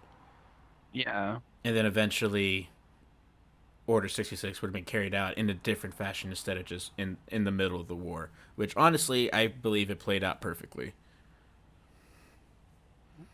Alpy is a grandpappy, according to Mia. I mean, technically, yeah, because... I'll be right back. 2 seconds. I gotta let these dogs out before they go crazy. No worries. They're Do your not thing. happy. Do your thing. It's not like you've spoken in the past 20 minutes because we're just dominating the conversation with Star Wars. Right. Technically, I mean, it works. It is Star Wars Day after all. It is, and I'm excited by it. Mhm. Makes me stoked. I'm definitely gonna play the Old Republic later on today with the homies. Maybe I'll play some Battlefront. Zap some bad guys. Battlefront. That game's pretty fun. It feels like you're Mhm. not really doing much because you end up running around and the maps are so big. But Yeah. like you get a lot of zappies and pew pew pew pew pew pew. And Yeah. I like that like yeah, it's easy to die, but if you're decent at gunfighting, you can roast most people. What's your class of choice? I think I just like the guy with the turret, the commander. oh. I love playing heavy- people with a turret. Oh, the heavy class. No. The the leader class, the captain Oh, class. oh yeah, With yeah, it they starts with a can, pistol. yeah, they developed they deploy the mini turret. Yeah, I know which one you're talking about now. I always run Also heavy. played for I Bjorn. I always in love Walden. I always run heavy. Yeah, that's cool. I like that one, but then I also like the regular commando one. And if I Mm-hmm. ever get I like the guy with the two mini laser Yeah. one. Mm-hmm. That's pretty sick. That's always fun. I mainly play heroes versus villains on Battlefront. Doing that sometimes. I liked to do that on the original Battlefront back in the day. That was sick. On the original Xbox and shit. Yeah. Oh Well, yeah. no, like Battlefront 2. Was that on the original? Yeah, so I so played it there's on PlayStation at my friend's house a lot. so it was on both consoles, but Battlefront 1, Battlefront 2 in like 2004, 2005 was on the original Xbox and PlayStation 2 as well as Battlefront 2. And then they basically revamped it and made it more like Battlefield in Star Wars. Yeah. I never really loved Battlefield. It felt less accurate than Call of Duty. Felt like I was like missing a lot of shots and like I feel like it it's a was like little more accurate, in my you think opinion. so? Mm-hmm. Maybe I just sucked at it. Well, I mean, it depends on like what map you were playing at and what like essentially what role your class would play in the grand scheme of the match and everything. You know. Like when I play video games, I really am just looking to zap bad guys. I'm not really looking for like a Mm-hmm. tactical military experience. Maybe Yeah. once VR is fully haptic and there's like a real competitive scene, like when they digitize paintball, like then I'll get into it. You know what I mean? Like I Oh know that I man. have the potential to get. Yeah, you must have had a lot of paintball going around you when you were growing up. That was like the center. That was like the I did. mecca. That's where they had the world championships and stuff. Yep. I actually did a lot of paintball. Was actually amateur paintball for a little bit in high school. Yeah, that's fun. I was Mm. gonna try out for the D3 team that's around here, because I Sacramento used had to a play team a back lot. then. Yeah, I remember. Yes, the Sacramento Um, Excessive. yep. My homie Nicky Frost was on that team, Yeah, and then I got to paintball. meet. Going to his matches, I got to meet the guy Andrew Lang and Josh Dino from San Diego Dynasty. Dude, Dynasty was sick. they still are, bro. I've been Oh kept. yeah, paintball is still huge. Oh Be Real yeah, plays from Cypress Hill plays professional paintball. really? I didn't know he does. That's sick. Yeah, That's yeah. interesting. Or he Okay. owns a team or something. Like, Either yeah. or, that's still badass, dude. Like, I always thought it would be like a lot of colleges have teams now. I always thought it would kind of come up in popularity, like they might, but I think with the decline of cable, you're gonna see less weird sports getting airtime. yeah, you have to. They stream it all they stream the championships and tournaments all the time on YouTube. Really? I'll have to Let's bring check that out. dodgeball back. They need to. They need to bring It's dodgeball a back. bold strategy, Cotton. Let's see if it pays off. Murmc dodgeball squad. I loved him as. I love that announcer, dude.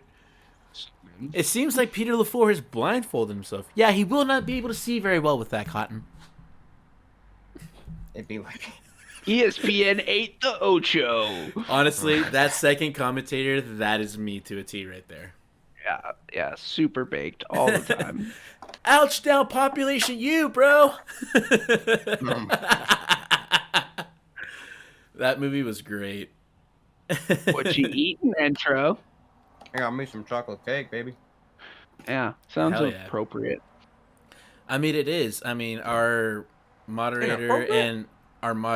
and CFO, it's Mia is celebrating a birthday today. So, Yeah. You Bust told me out that the cake. yesterday. mhm. Gotta have cake. Yep. By the You're way, sponsored Mia, by happy Charm and birthday! Get Shit On.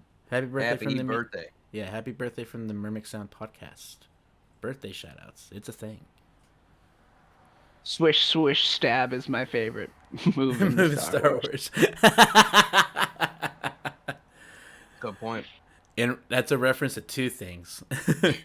A reference to the classic Red versus Blue. Thank you, Rooster Teeth. And a reference to my song that I dropped a while ago. Swish stab. So, Yo, I will be right back. I gotta hydrate. go, yeah, hydrate. Definitely hydrate. That's what I'm doing Yeah. right now. Got that water made it Mm-hmm. just a little bit better. Exactly. Ooh, real chocolatey. So, while I got you on here, Intro, what's next for you? I know you and I personally talked about getting some music released here soon. So, is there anything you want to disclose to the people about what's coming for you? We have one collab between myself and ECKA, which is almost ready.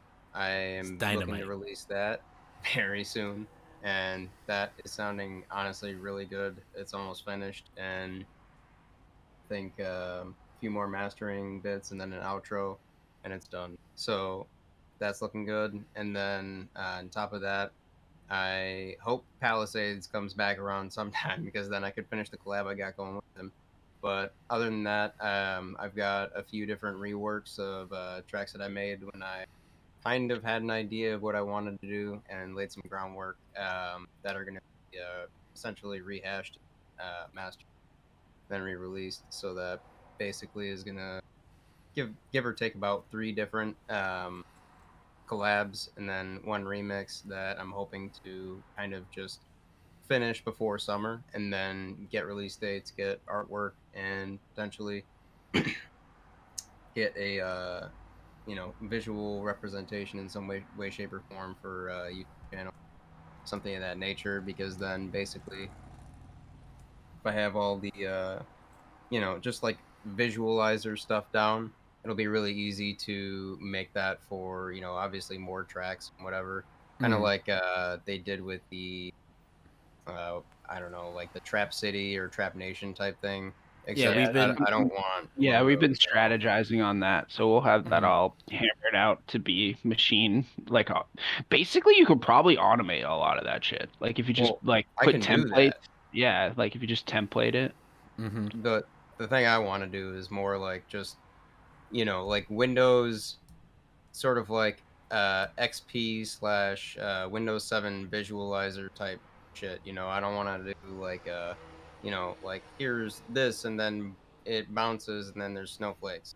I just want to do Yeah, like yeah, yeah, I hear you. an all like inclusive just visualizer that some shit that basically I just make while I'm floating around with ideas in between songs and I don't really know what I want to lay down yet, and then flip back and forth making those visuals and making the music, and then kind of gives you more ideas because when you see it in the program, it's like, okay, well, I really like the way this sound like impacts this visual and how it really like drive certain parts of it to song, if you will, and then um, it just becomes like entire giant algorithm to make some little, I guess, graphic change into an entire like scene for the song. Yeah, my friend uses a lot of those like automated image generation, like fractal images for his like clothing line. He That's like sick. Yeah, so like he'll take like a 3D rendered image and run an algorithm that like sort of changes it and morphs it. And I don't, God, I think he programmed the algorithm himself, to be honest. He's kind of a wizard. Um, but it was nuts to see because he like will zoom in and only take like a really small fractal fraction of this massive 3D model and use that as like a flat plane to build his designs out of, which is crazy. It's nuts. Yep, I But can I do. have another friend who runs lights at a club here, and he uses Resolume. That's always it's a paid program, but it's pretty sick. Yeah, I want to use Resolume Wired, which is basically like it's just a nice workflow, and you can tailor a lot of the specifics to what happened um, to essentially, I guess, different variables, and it's super sick. But a lot of people are used to like Resolume Arena, which is what they use for like big shows because Mm-hmm. that gives you the option like, okay, I want to put this part of the graphic on the front screen or the main screen and then this part of the graphic on the side screens, and then you can basically put in, like, if you've got shit on top, you can customize all of it. And Resolume is absolutely for stuff like that. But I would love to use Resolume Wired. Resolume Wired is basically like, you know, start point A, point B, kind of like a reactor type thing where you connect the dots all the way down to the master, and it will modify everything from point A to point B based on your input, and you can kind of think of it like plugins, right? So if you put on like a track, you put on like a saw bass, and then you want it to say distort more or compress more or bounce more, you basically incorporate those elements all with those plugins and then push it into the master for the visualizer. And you could do this in multiple different layers, mix them, make a little more transparent, blend a whole bunch of different crap. It's just the more you play with it, the more you realize the overall application to how you can build it into something. Makes sense. Sounds Yeah. interesting. Very. I'm very much not a visual artist. Like, the best I can do is color a picture inside the lines. Same. Yeah, Oh man, you make some great graphics. Like, you did this whole layout, which looks great, and I've Thank seen you. a lot of your little Murmc stuff. It's awesome. Yeah, no, I just lack the I don't want to say I lack the attention span because I want to learn how to draw. Like, literally sitting on my desk right next to me are a manga drawing book and a Disney drawing book and like 2 drawing pads and stuff. So like, I put in the work. Like, I draw like more than 1 day a week, and it's just I'm just not good. Just not getting it. Yeah, and I've been like, I used to keep like draw journals. Like, I was drawing comic books like way back in the day, and like obviously they were trash, but like I've always drawn and I've never been able to figure out how to do it well. So it's one of my goals to learn how to draw cartoons so that I can, like, when I always say this, when I can't do anything but sit in a chair and play on the computer, because that'll happen, we all get old. Like, I want that like expertise level, like creation power to go into a good place, and I'd really love to work for Disney. That's like my big goal. Yeah. It'd be sick to design the soundscapes that you hear going down Main Street in Disney World. You know how like you'd be walking and it changes to a different song? Like, that shit is awesome. Mia's in here in the chat saying she's the artistic one, which is indeed true. She's the one that does all the artwork for not only myself but everybody Great here. art. Yeah, great art by Mia. Yep. Go Mia. Yeah, I for can't that. wait to see. Can't wait to see what she does with the workup I sent her yesterday. I can't wait either. It's gonna look sick as fuck. Yeah, we're gonna be styling and profiling. Styling and profiling, as he says. Yeah, the most I could do as far as like actual physical art, like with drawing and shit, is tagging and graffiti.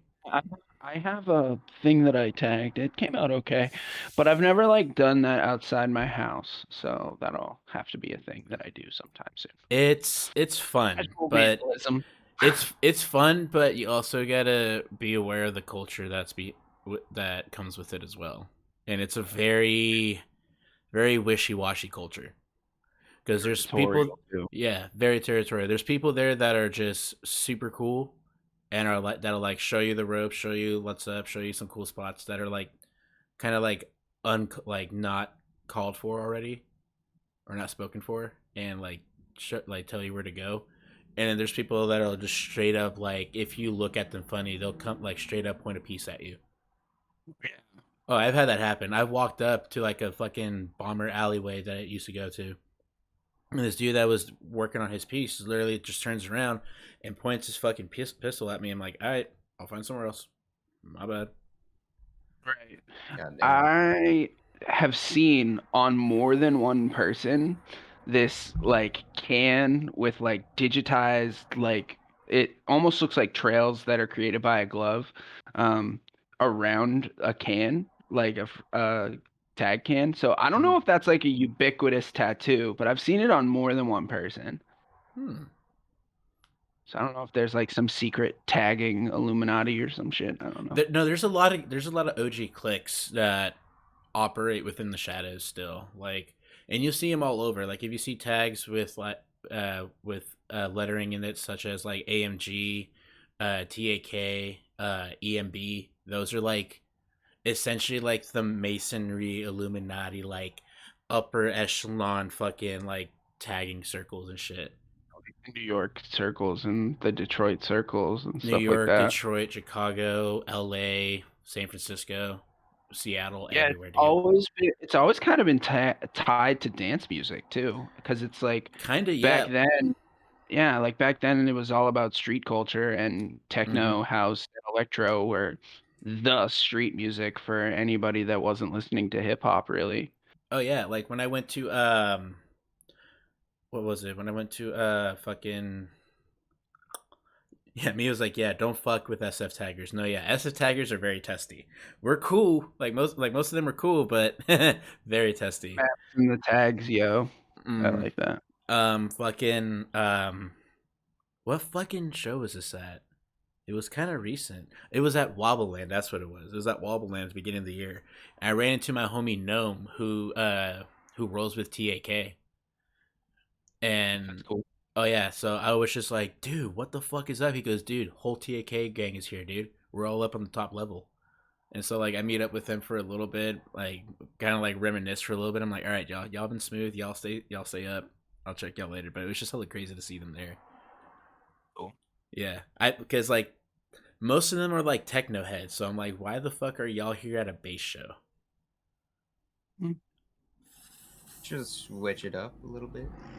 Well, bass is kind of taking over that like alternative side of like if electronic music could have an alternative because it's alternative music in and of itself. Yeah. But like bass music is becoming like I went to fucking Liquid Stranger a couple weeks ago or 3 weeks ago, and it was surprising to me how many people were there because the last time I saw him was in like this basement show with like maybe 400 people there max, but he filled the House of Blues. Maybe not the second and third level, but the whole ground floor was full. So that's a sold out show in and of itself, basically. He's Yeah, headlining certain things now. Yeah, he's great. Big fan. Martin's amazing, dude. His fucking Balance album that dropped. Oh my god. He was super cool. Like he complimented my sweatshirt. I was like, That's "Oh, awesome. you're nice." See, I wish Yeah. I was able to fucking like interact with Martin. Like at the most, I was able to interact with Taboo from a distance. Distance. Yeah, but you kick it with Tony and stuff when you can, and like you're making the connections. I think that you'll be on the. No, yeah, it was I it was think fun. you'll It be was on- fun linking up with Tony this past weekend. It was really fun. Finally Good. got to meet Rachel, like Oh, in his person. girlfriend. Yeah, I've seen a couple of videos of them like going skiing and stuff. no, yeah, it was awesome. And also finally meeting Cloverdale was dope as fuck too. Yeah.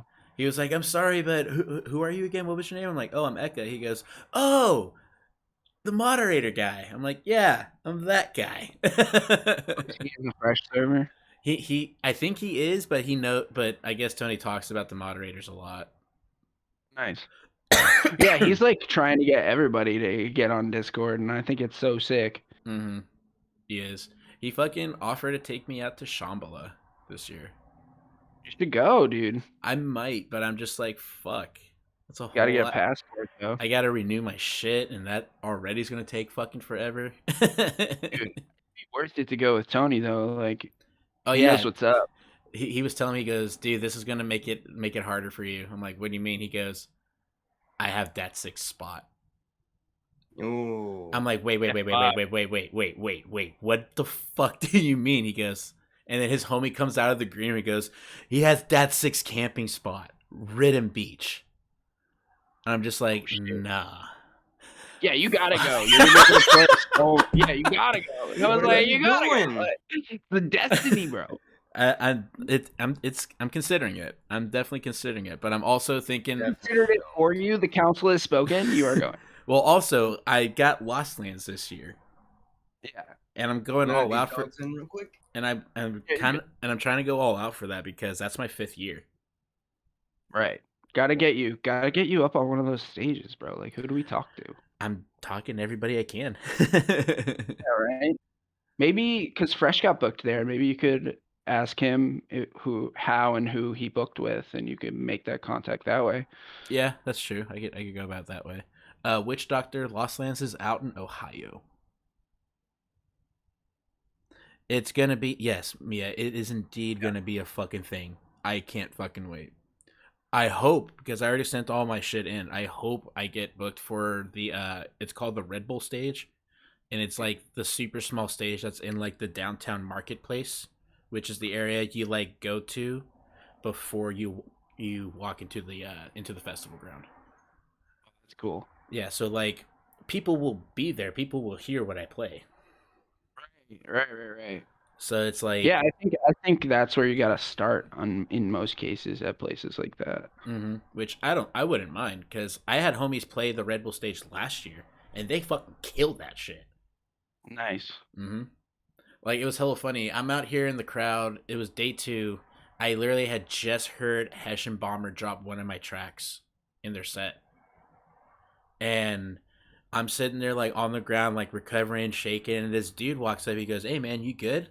And I look up, and it's this dude that I've been following for a minute by the name of Vodo. And I'm like, "Vodo?" He goes, "You know who I am?" And I'm like, "Yeah. What the fuck is going on today?" Because I just literally witnessed thousands of people go ape shit for the double that had my track played out. And then I'm sitting here like, I'm like, fuck. Jake and Zach for real just played an ID. Jake and Zach for real just played my ID. What the fuck? That's yeah, Mia has that picture, and I'm literally sitting there like still fucking bawling my eyes out and having a full conversation with Vodo. And this dude was like, "Man, hit me up, and if you are so down, I will literally put you up on here with me next year." Yeah, let him know then. Oh no, we've been talking. Happen. No, we've been talking. He's been doing everything he can to make it happen. But dude, it was such a like emotional event, like moment for me. I even got Vodo to fucking start bawling his eyes out with me, dog. Because I'm just like, dude, hearing these two guys play my shit, meeting you in person after following you for these past 2 years, like, fuck, man, this is just too much. I'm like, this is just too much. And he starts tearing. He goes, "Dude, this made my fucking day, dog." I'm like, "Bro, give me a fucking hug. I need a fucking hug, god damn it." Yeah. And then later on, all day that day, for some reason, everybody just knew who I was. Weird. So I'm walking around, like, "Yo, ECKA." Hi? The fuck was that? Yeller. But it was cool. I got to meet a lot of the homies from like the Glover server and shit. So I got to meet like Elijah. I got to meet Josh Palmer. I got to meet I also met Korg at Lost Lands too. Oh, word. Yeah, I got to meet that little motherfucker. Yeah, he's a little demon. Oh yeah, dude! When I saw him, I literally like ran up and picked this dude up, and we were spinning. He's a beast, dude. He's gonna be such a sick producer once he starts. He's got such good like fundamentals on the decks. Dude, he has the XDJ XZ, and he's been practicing so much with that shit. The standalone. Yeah, that's what's up. Yeah, I gotta upgrade my kit. Like I've had the same mixer for like 5 years now. Sometimes it's just about getting the shit right. You don't need a new hardware, you know. Yeah, that's true. It does everything that I need to, and I can run it. Mia mentioned the gazelle leap I did to meet Boogie T in person. Oh yeah, she literally pointed out to me. She goes, "Is that Boogie T?" I'm like, oh, "Yes."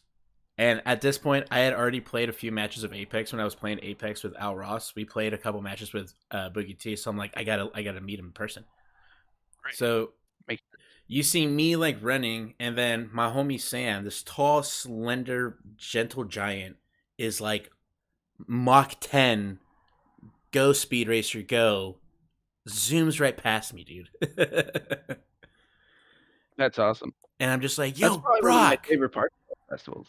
Right? And I'm just like, "Yo, Brock!" And I like waved at him, I gave him daps, and he goes, "Yo!" And it hella clicked that like he knew who I was and everything. He goes, "What's up, dude? I'll play with you when I get back home. Have a good one. Have fun. Stay safe." And like he starts like walking off and shit. And this dude next to me goes, "What the fuck? How do you know Brock?" I'm like, it's a long story. That year was That's funny, though. Yeah, that shit was just fun. All right, Intro, I've got another question for you. Fucking witch doctor.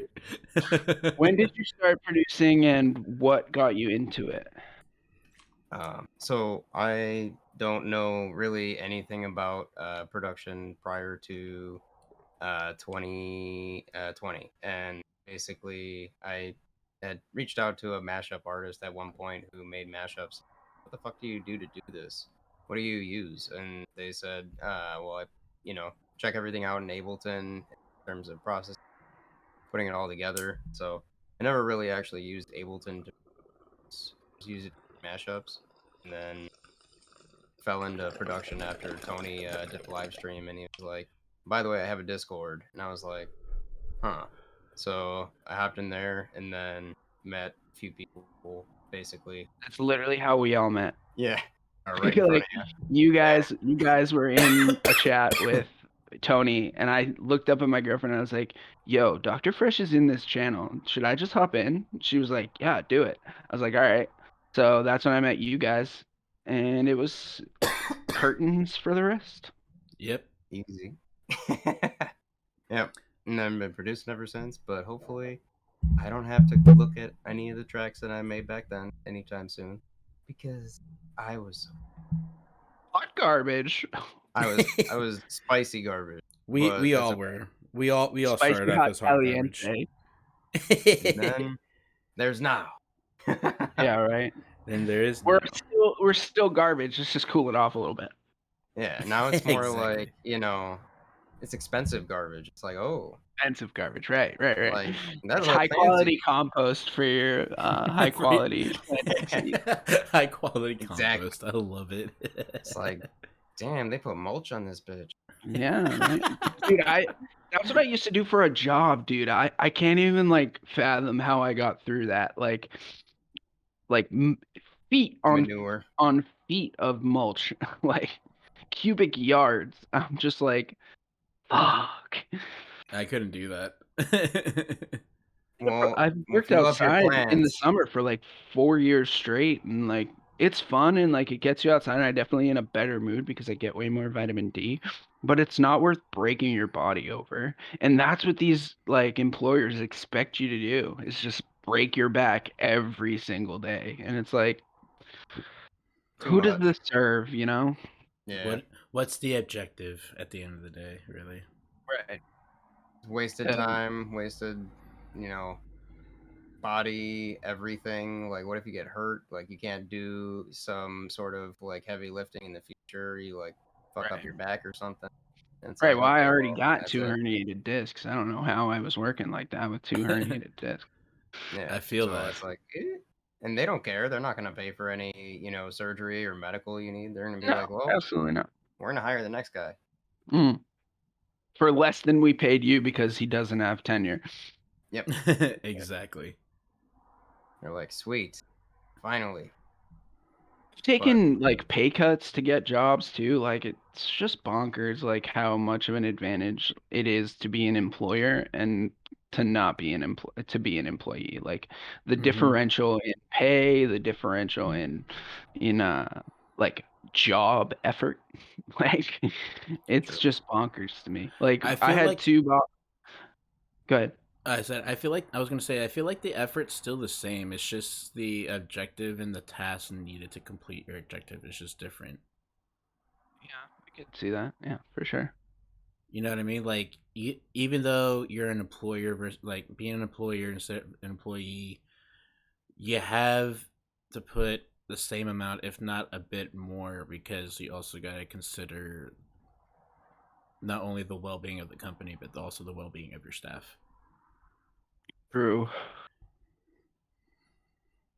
Very true. Yeah. I learned about that when I was when I became a manager for like a like a footwear, like this like locally owned hiking work boot footwear store. Okay. So when I became the manager, I literally had to learn that from the owner to make shit work. Yeah. I mean, I had the same thing when I was managing a bunch of vape shops, and like, but I always felt like I was doing way less work than my employees, like I True. or like the effort I was putting in was like more effort that I felt validated by. So like I was on the phone constantly talking to vendors, I was on the phone constantly talking, like interfacing with my boss and like sort of working out different.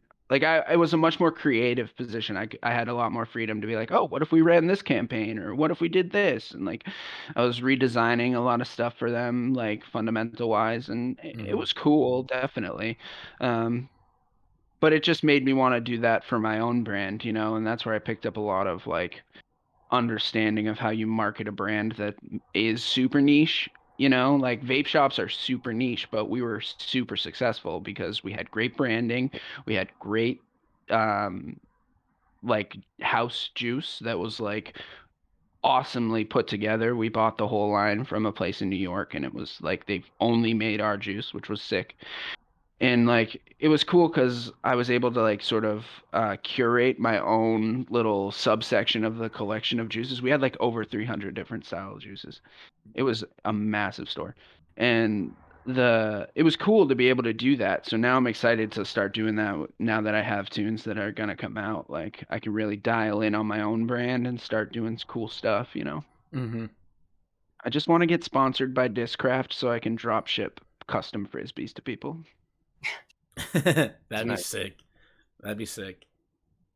I will say, gentlemen, I'm kind of at my time here. I gotta head out, make some food or something because my stomach is dying. But No worries. No worries.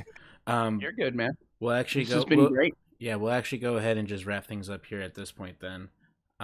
So before we do, anything that you like to say to our esteemed internet audience? Intro. I love you guys. I'm here for you. If you ever have questions, you want to learn some stuff about Discord, in terms of like streaming your projects or how to essentially go over some feedback stuff in the Discord in terms of producing, always hit us up, hit me up. I'm 100% available to go over tracks, give feedback, and also, I mean, collabs are there too. So hit me up. I'm just as available as anybody else. And yeah, look forward to what we do all the time, working on projects in the Discord, showing everybody what we got, and making each other better. Basically every time we throw up a stream. Absolutely. There we go. Way to Well, wrap it. Yep, absolutely. One hell of a way to wrap it. Well, intro.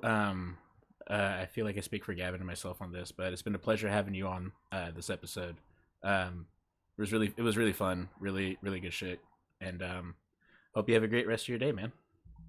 Hey, you too, gentlemen. I will catch you guys later, possibly back in the Discord later tonight or something like that. But take it easy until then.